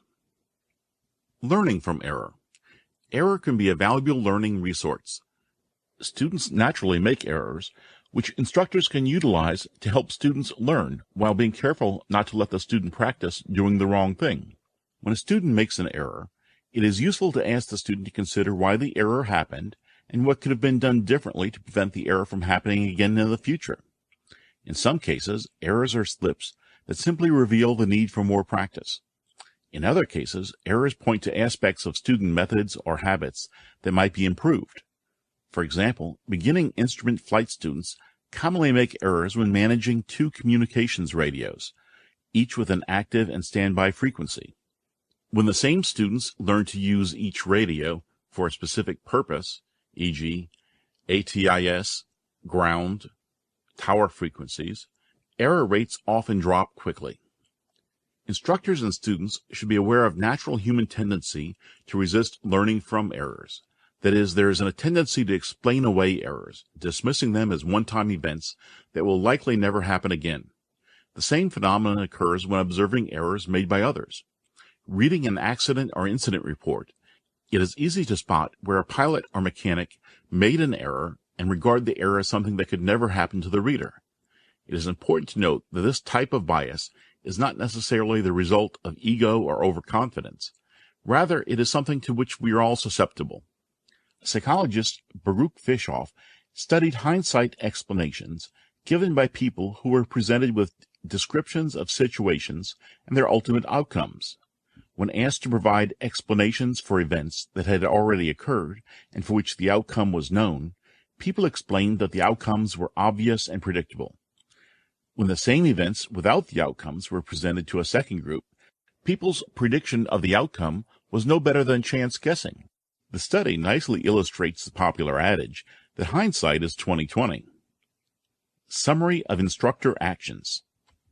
To help students learn from errors they make and be prepared for them in the future, an instructor should explain that pilots and mechanics of all levels of skill and experience make occasional errors.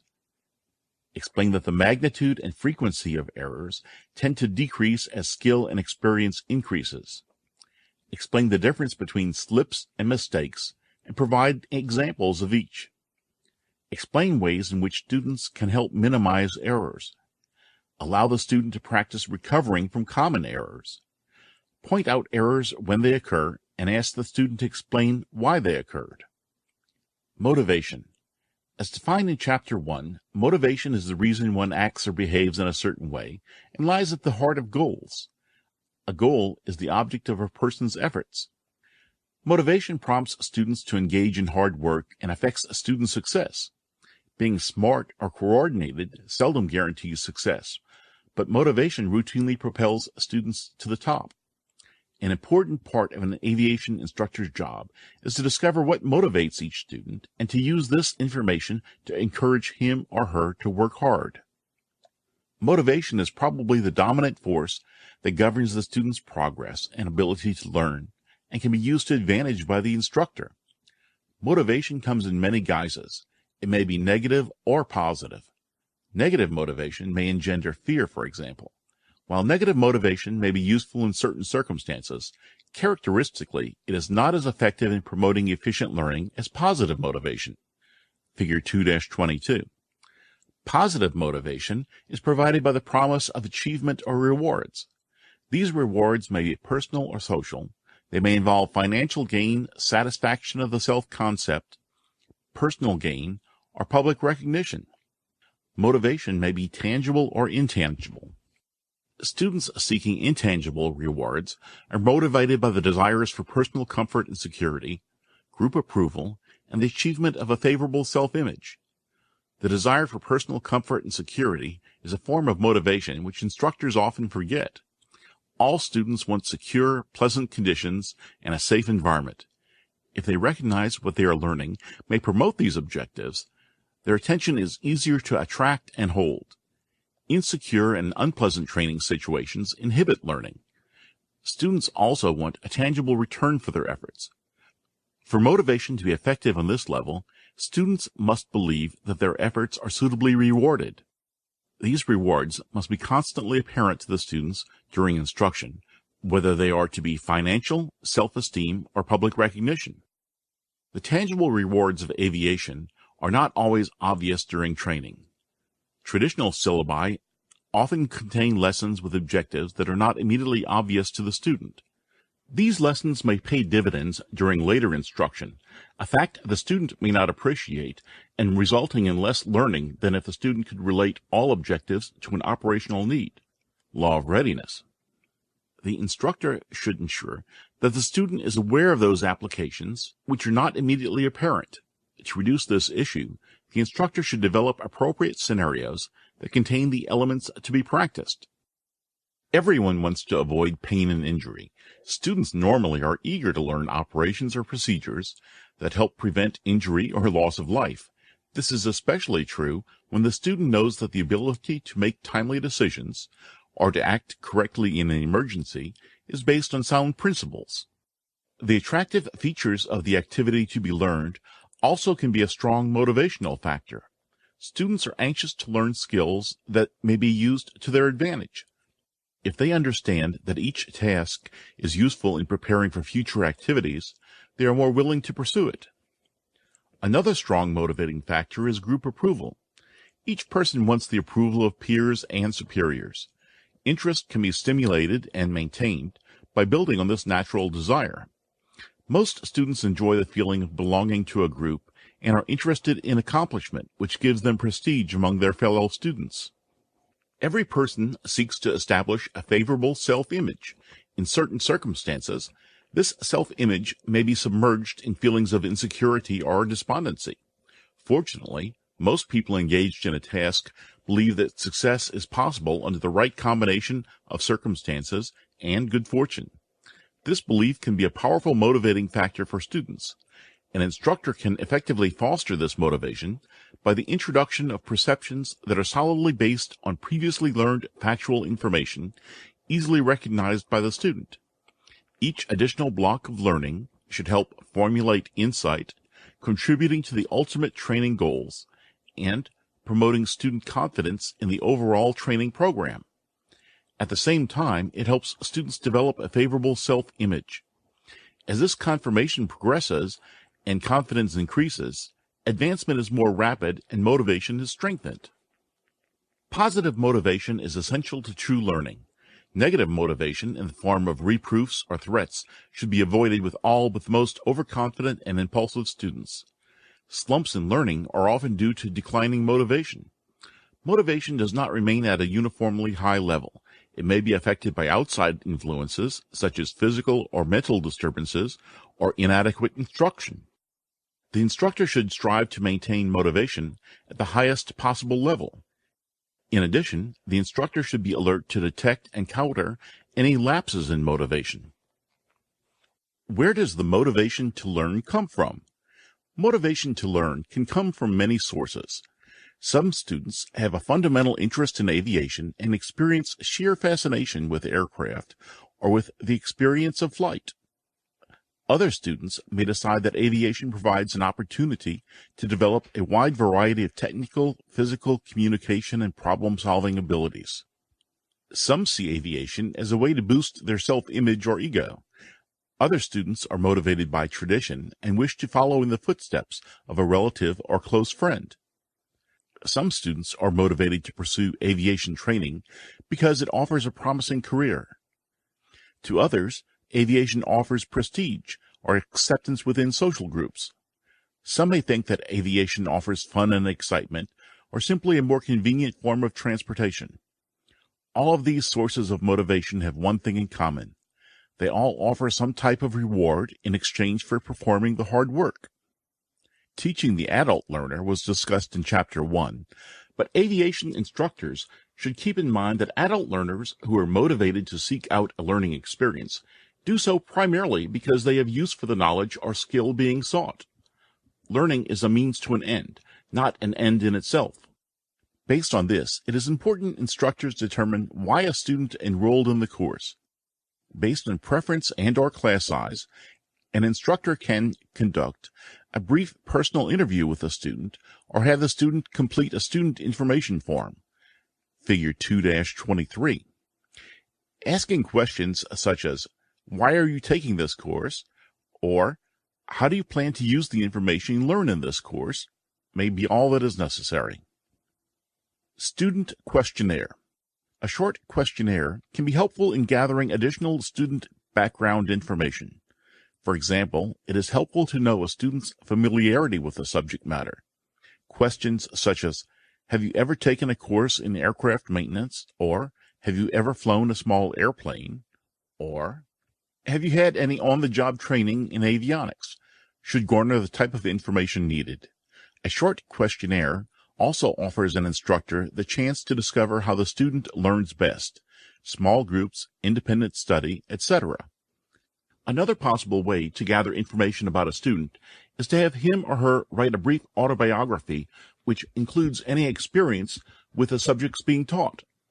However an instructor gathers information about the students, the information helps the instructor allow for not only personal learning goals for the course, but also the goals and motivations of the students, their background in aviation training, as well as their learning preferences. An instructor armed with this information can make the learning experience beneficial to all involved. Maintaining motivation. Motivation is generally not something that can be transferred from one person to another. Instructors must become skillful at recognizing problems with motivation and at encouraging students to continue to do their best. Rewarding success. Positive feedback encourages students. Practice positive feedback frequently by praising incremental successes during training, relating daily accomplishments to lesson objectives, commenting favorably on student progress and level ability. For example, as the student progresses through training, remark on the milestones. When a student first performs a task alone, congratulate him or her on having learned it. When that same skill reaches an intermediate level, point out that the student's performance is almost consistent with the requirements of the PTS. When performance is equal to the PTS requirements, comment favorably on the skill acquisition. When student performance exceeds PTS requirements, point out what a benefit this will be when the student must perform under pressure during a practical test or on the job. Presenting new challenges. With each declaration of success, be sure to present students with the next challenge. For example, when a student begins to perform a skill consistently to PTS requirements, challenge him or her to continue to improve it so the skill can be performed under pressure or when distracted. Instructors can also present new challenges by presenting the student with new problems or situations. Drops in motivation. Instructors must be prepared to deal with a number of circumstances in which motivation levels drop. It is natural for motivation to wane somewhat after the initial excitement of the student's first days of training, or between major training events such as solo, evaluations, or practical tests. Drops in motivation appear in several different ways. Students may come to lessons unprepared or give the general sense that aviation training is no longer a priority. During these times, it is often helpful to remind students of their own stated goals for seeking aviation training. Learning plateaus are a common source of frustration, discouragement, and decreased student motivation. A first line of defense against this situation is to explain that learning seldom proceeds at a constant pace. No student climbs the ladder of success by exactly one rung per day. Students should be encouraged to continue to work hard and be reassured that results will follow. Summary of instructor actions. To ensure that students continue to work hard, the instructor should ask new students about their aviation training goals, reward incremental successes in learning, present new challenges, occasionally remind students about their own stated goals for aviation training, assure students that learning plateaus are normal and that improvement will resume with continued effort. Memory. Memory is the vital link between the student learning/retaining information and the cognitive process of applying what is learned. It is the ability of people and other organisms to encode, initial perception and registration of information, store, retention of encoded information over time, and retrieve, processes involved in using stored information. Figure 2-24. When a person successfully recalls a past experience or skill, information about the experience has been encoded, stored, and retrieved.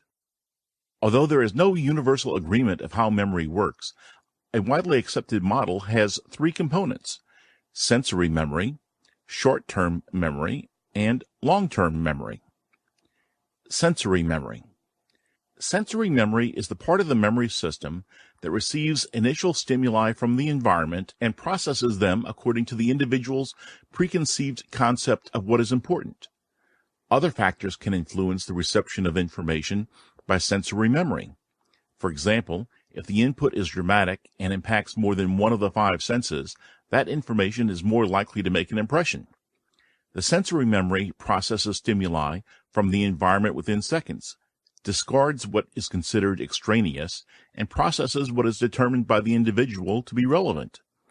This is a selective process where the sensory register is set to recognize certain stimuli and immediately transmit them to the short-term memory, STM, for action. The process is called precoding. An example of sensory precoding is recognition of a fire alarm. No matter what is happening at the time, when the sensory register detects a fire alarm, the working memory is immediately made aware of the alarm and preset responses begin to take place. Sensory memory is capable of retaining information for only a very short period of time, and within seconds the relevant information is passed to the STM, short-term memory, STM. Short-term memory is the part of the memory system where information is stored for roughly 30 seconds, after which it may rapidly fade or be consolidated into long-term memory, depending on the individual's priorities. Several common steps help retention in STM. These include rehearsal or repetition of the information and sorting or categorizing into systematic chunks. The sorting process is usually called coding or chunking. A key limitation of STM is that it takes 5 to 10 seconds to properly code information, and if the coding process is interrupted, that information is easily lost since it is only stored for 30 seconds. The goal of the STM is to put the information to immediate use. The STM is not only time-limited, it also has limited capacity, usually about 7 bits or chunks of information. A 7-digit telephone number is an example. As indicated, the time limitation may be overcome by rehearsal. This means learning the information by a rote memorization process. Of course, rote memorization is subject to imperfections in both the duration of recall and in its accuracy. The coding process is more useful in a learning situation. In addition, the coding process may involve recoding to adjust the information to individual experiences. This is when actual learning begins to take place. Therefore, recoding may be described as a process of relating incoming information to concepts or knowledge already in memory. Brain research has led to the conclusion that STM resembles the control tower of a major airport and is responsible for scheduling and coordinating all incoming and outgoing flights. STM has 3 basic operations: iconic memory, acoustic memory, and working memory. Iconic memory is the brief sensory memory of visual images. Acoustic memory is the encoded memory of a brief sound memory, or the ability to hold sounds in STM. Of the two, acoustic memory can be held longer than iconic memory. Working memory is an active process to keep information until it is put to use. Think of a phone number repeated until used. It is useful in remembering a spoken sentence or a string of digits. Also called scratchpad memory, working memory is of short duration and has limited capacity. It simultaneously stores and manipulates information. The goal of the working memory is not really to move the information from STM to long-term memory, LTM, but merely put the information to immediate use. STM retention makes information available long enough for it to be rehearsed. For example, if the learner repeats the number to himself, it can be transferred to some sort of longer-term storage. To retain information for extended periods of time, it must be transferred from STM to LTM. This process involves encoding or consolidation of information into LTM, where it can then be retrieved. Long-term memory, LTM. Long-term memory, LTM, is relatively permanent storage of unlimited information, and it is possible for memories in LTM to remain there for a lifetime. What is stored in LTM affects a person's perceptions of the world and affects what information in the environment is noticed. Information that passes from STM to LTM typically has some significance attached to it. For example, Imagine how difficult it would be for a pilot to forget the first day he or she soloed. This is a significant day in any pilot's training. So when the information was processed, significance was attached to it, the information was deemed important, and it was transferred into LTM. There must be other reasons information is transferred to LTM, because the average human brain stores numerous insignificant facts. One explanation is repetition. People tend to remember things the more they are rehearsed. Information also ends up in LTM because it is somehow attached to something significant. A man may remember the color of the dress his girlfriend was wearing on the day he proposed marriage to her. The color of the dress plays no important role, but is attached to the memory of proposing marriage. For the stored information to be useful, some special effort must have been expended during the encoding or consolidation of information in STM. The encoding should provide meaning and connections between old and new information. If initial encoding was not properly accomplished, recall is distorted, and it may be impossible.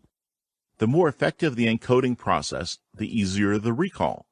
However, it should be noted that the LTM is a reconstruction, not a pure recall of information or events.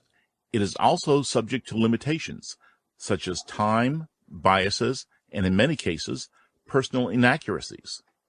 This is why two people who view the same event often have totally different recollections. Memory also applies to psychomotor skills. For example, with practice, a tennis player may be able to serve a tennis ball at a high rate of speed and with accuracy. This may be accomplished with very little thought. For a pilot, the ability to instinctively perform certain maneuvers or tasks that require manual dexterity and precision provides obvious benefits. For example, it allows the pilot more time to concentrate on other essential duties such as navigation, communications with ATC facilities, and visual scanning for other aircraft. Information in LTM is stored in interrelated networks of schemas, which are the cognitive frameworks that help people organize and interpret information. Schemas guide recognition and understanding of new information by providing expectations about what should occur. Since LTM is organized into schemas, instructors must consciously look for ways to make training relevant and meaningful enough for the learner to transfer new information to LTM. This can be accomplished by activating existing schemas before presenting new information. For example, a brief review of the previous lesson via discussion, video, questions, etc. Remembering what has been learned. The moment people learn something new and add it to their repertoire of knowledge and skill, they are confronted with a second task, the task of remembering it. Remembering is a challenge because of the natural feature of human memory, forgetting. Forgetting is such an apparent part of human memory that is often the first thing that people think of when they bring up the topic of memory. The following section discusses how remembering and forgetting happens in predictable ways that help keep human memories tuned to the demands of everyday life. Memories help people keep fresh precisely those things needed next, and let slip those things that have outlived their usefulness. Understanding the factors that determine what is remembered and what is forgotten help instructor and student get the most from memory. How usage affects memory.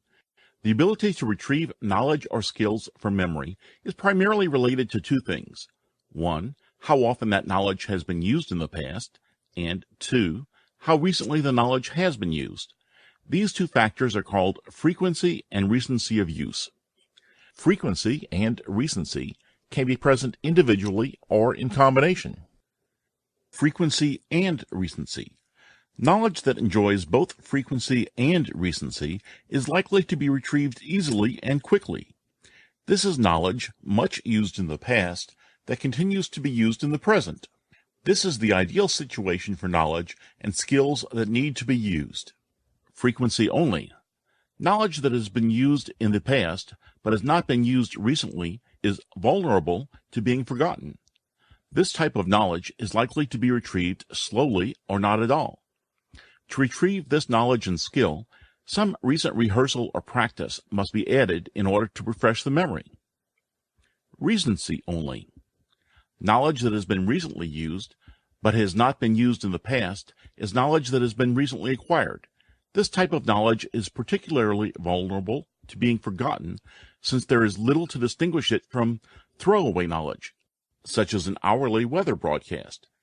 To remember this knowledge requires a program of regular rehearsal to build up its frequency.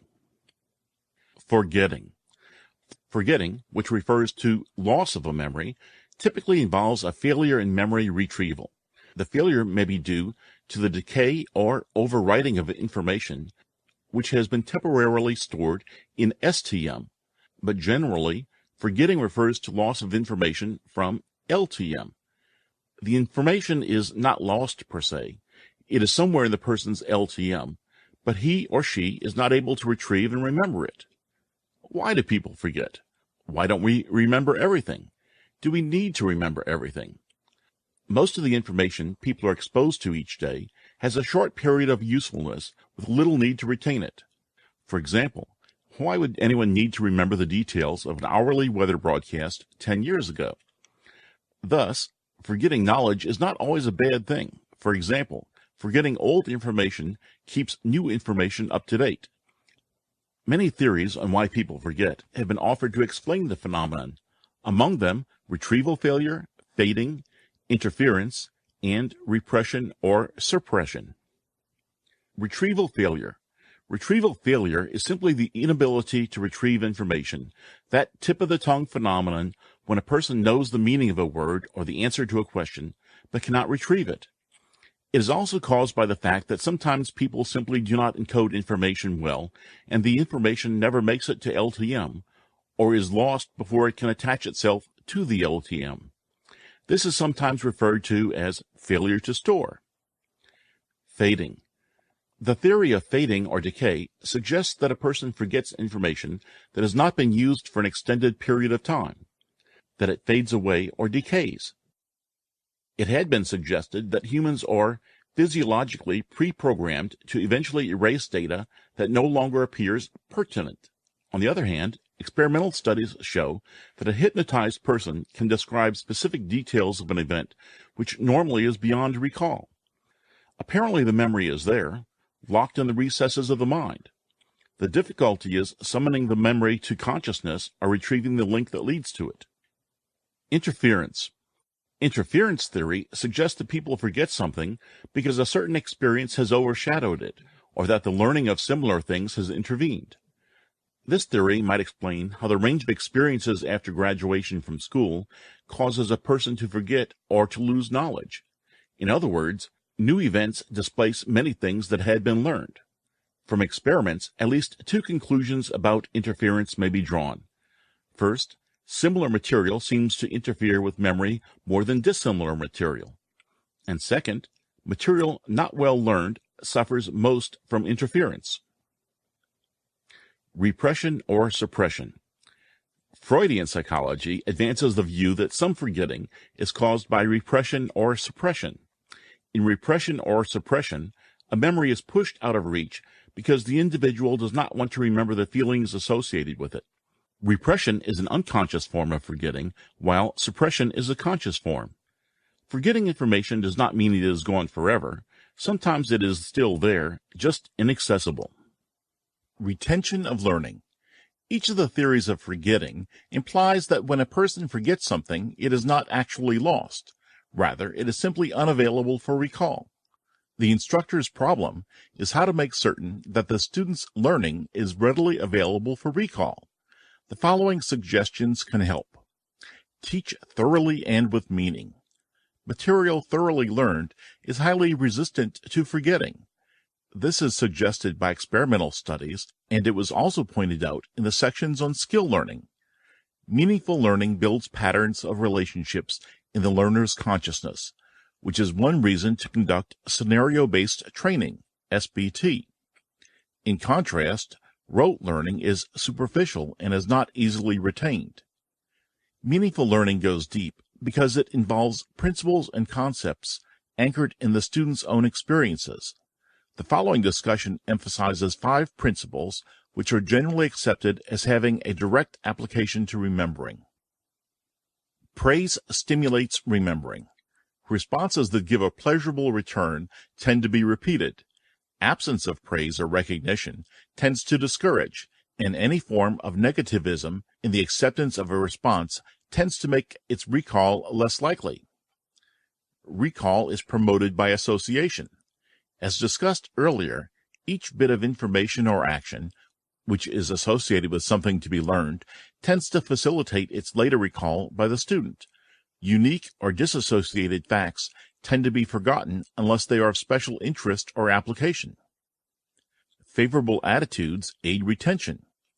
People learn and remember only what they wish to know.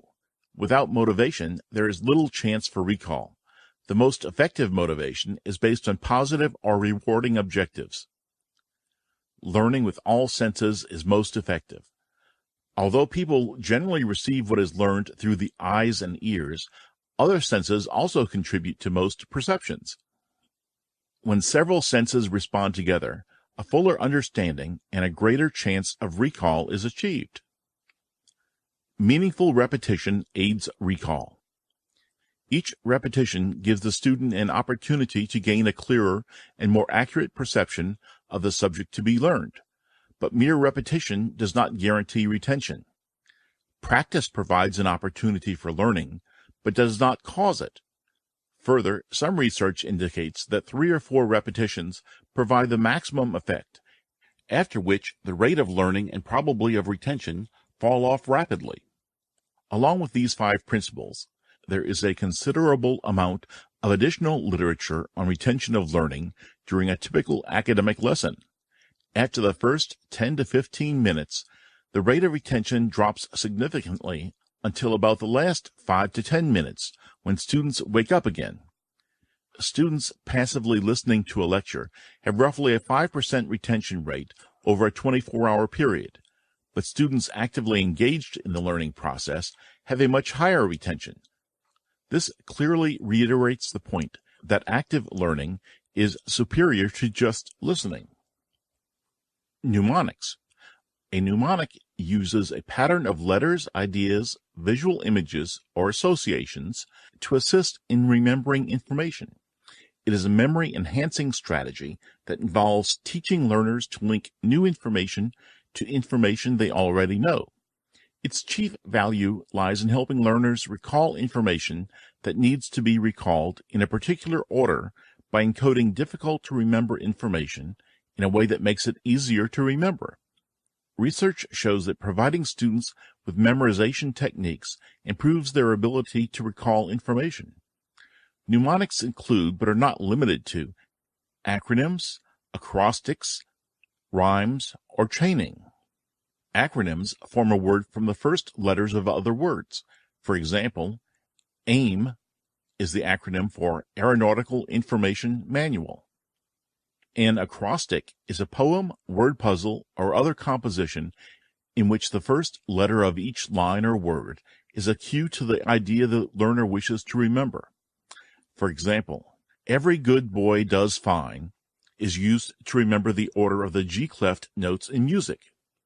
An example of a useful aviation acrostic is the memory aid for one of the magnetic compass errors. The letters ANS indicate accelerate north, decelerate south. Rhymes and melody are another way to remember information. Rhymes such as, in 1492 Columbus sailed the ocean blue. Most children learn the alphabet using a familiar melody, Twinkle, Twinkle, Little Star.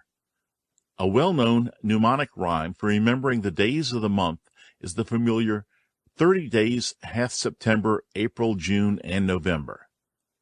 Chaining is used for ordered or unordered lists and consists of creating a story in which each word or idea that needs to be remembered cues the next idea. Variations of the encoding process are practically endless. Developing a logical strategy for encoding information is a significant step in the learning process. Transfer of learning. Transfer of learning is broadly defined as the ability to apply knowledge or procedures learned in one context to new contexts. Learning occurs more quickly and the learner develops a deeper understanding of the task if he or she brings some knowledge or skills from previous learning. A positive transfer of learning occurs when the learner practices under a variety of conditions, underscoring again the value of SBT. A distinction is commonly made between near and far transfer. Near transfer consists of transfer from initial learning that is situated in a given setting to ones that are closely related. Far transfer refers to both the ability to use what was learned in one setting to a different one, as well as the ability to solve novel problems that share a common structure with the knowledge initially acquired. There is a third way to talk about transfer called generativity. In this context, it means learners have the ability on their own to come up with novel solutions. During a learning experience, things learned previously usually aid the student, but sometimes previous learning interferes with the current learning task. Consider the learning of two skills. If the learning of skill A helps to learn skill B, positive transfer occurs. If learning skill A hinders the learning of skill B, negative transfer occurs. For example, the practice of slow flight, skill A, helps Beverly learn short field landings, skill B. However, practice in making a landing approach in an airplane, skill A, may hinder learning to make an approach in a helicopter, skill B. It should be noted that the learning of skill B might affect the retention or proficiency of skill A, either positively or negatively. While these processes may help substantiate the interference theory of forgetting, they are still concerned with the transfer of learning. It is clear that some degree of transfer is involved in all learning. This is true because, except for certain inherent responses, all new learning is based upon previously learned experience.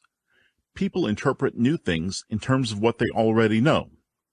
Many aspects of teaching profit by this type of transfer, perhaps explaining why students of apparently equal ability have differing success in certain areas.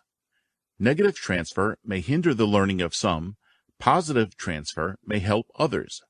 This points to a need to know a student's past experience and what has already been learned. In lesson and syllabus development, instructors can plan for transfer by organizing course materials and individual lesson materials in a meaningful sequence. Each phase should help the student learn what is to follow. The cause of transfer and exactly how it occurs is difficult to determine, but no one disputes the fact that transfer occurs. For the instructor, the significance of transfer lies in the fact that students can be helped to achieve it. The following suggestions are representative of what educational psychologists believe should be done. Plan for transfer as a primary objective, as in all areas of teaching. The chance for success is increased if the instructor deliberately plans to achieve it. Ensure that students understand that what is learned can be applied to other situations. Prepare them to seek other applications. Maintain high-order learning standards. Overlearning may be appropriate. The more thoroughly the students understand the material, the more likely they are to see its relationship to new situations. Avoid unnecessary rote learning, since it does not foster transfer. Provide meaningful learning experiences that build student confidence in their ability to transfer learning.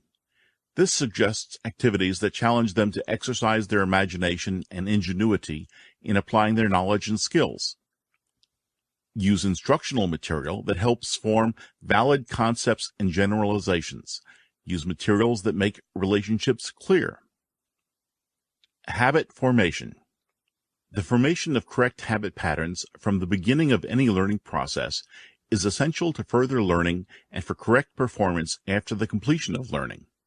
Remember, primacy is one of the fundamental principles of learning. Therefore, it is the instructor's responsibility to insist on correct techniques and procedures from the outset of training to provide proper habit patterns. It is much easier to foster proper habits from the beginning of training than to correct faulty ones later. Due to the high level of knowledge and skill required in aviation for both pilots and maintenance technicians, training has traditionally followed a building block concept. This means new learning and habit patterns are based on a solid foundation of experience and/or old learning. Everything from intricate cognitive processes to simple motor skills depends on what the student already knows and how that knowledge can be applied in the present. As knowledge and skill increase, there is an expanding base upon which to build for the future. How understanding affects memory. The ability to remember is greatly affected by the level of understanding of what has been learned. Many studies have demonstrated a depth of processing effect on memory. The more deeply humans think about what they have learned, the more likely they are able to retrieve that knowledge later. Depth of processing is the natural result of the kinds of learning activities described earlier. Beginning with memorized information and then elaborating upon it, making associations, constructing explanations, all in pursuit of further understanding. The effects of depth of processing on memory are quite powerful and result from even the simplest attempts to elaborate on what has been learned. One study asked participants to memorize sentences such as, "The pilot arrived late." Half of the participants simply memorized the sentences as they were. The other participants were asked to develop an elaboration for the sentence, such as, "Because of the bad weather." When put to a test, participants who created elaborations were significantly better able to recall the sentences. When memories for sentences had decayed, it seems that remembered words from the elaborations helped people recall them. Remembering during training. Remembering what is learned on a day-to-day basis is the first challenge students must meet. As students are presented with new knowledge each day, they must work to maintain that new knowledge, plus all the knowledge they learned on previous days. Indeed, remembering during training is a challenge that increases in magnitude each day. The first threat to newly acquired knowledge is a lack of frequent usage in the past. To address this threat, the student must engage in regular practice of what they have learned. Students often put off daily studying in favor of cramming the night before an evaluation. These students should be made aware that shorter and regularly spaced study sessions produce memory results that far exceed those obtained from cramming. A second threat to newly acquired knowledge is a lack of understanding that might serve to assist the student in recalling it. It has been demonstrated that study practices that combine repetition of knowledge, along with efforts to increase one's understanding of the knowledge, lead to best results. The idea of reading with study questions in mind is one that has received much attention by memory researchers. Experiments have found that not only does answering study questions lead to better memory, but so does the very act of creating study questions. In one experiment in which students read a text and were then tested on their comprehension, students who wrote their own study questions and then discarded them unanswered exhibited better recall than students who simply read the text. Remembering after training. Students must leave the training environment with a sound understanding that a certificate is in no sense a guarantee that they will remember anything they have learned. It seems that no one is exempt from the process of forgetting.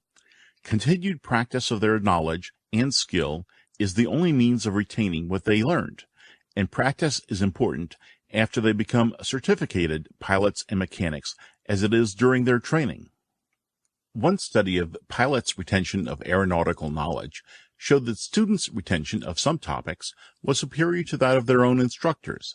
It seems that the students' active use and recent rehearsal of these knowledge topics in preparation for knowledge and practical tests outweighed the effects of more frequent but less recent usage on the part of the instructors. This finding nicely demonstrates that an instructor's knowledge is just as vulnerable to forgetting when it has not been recently practiced.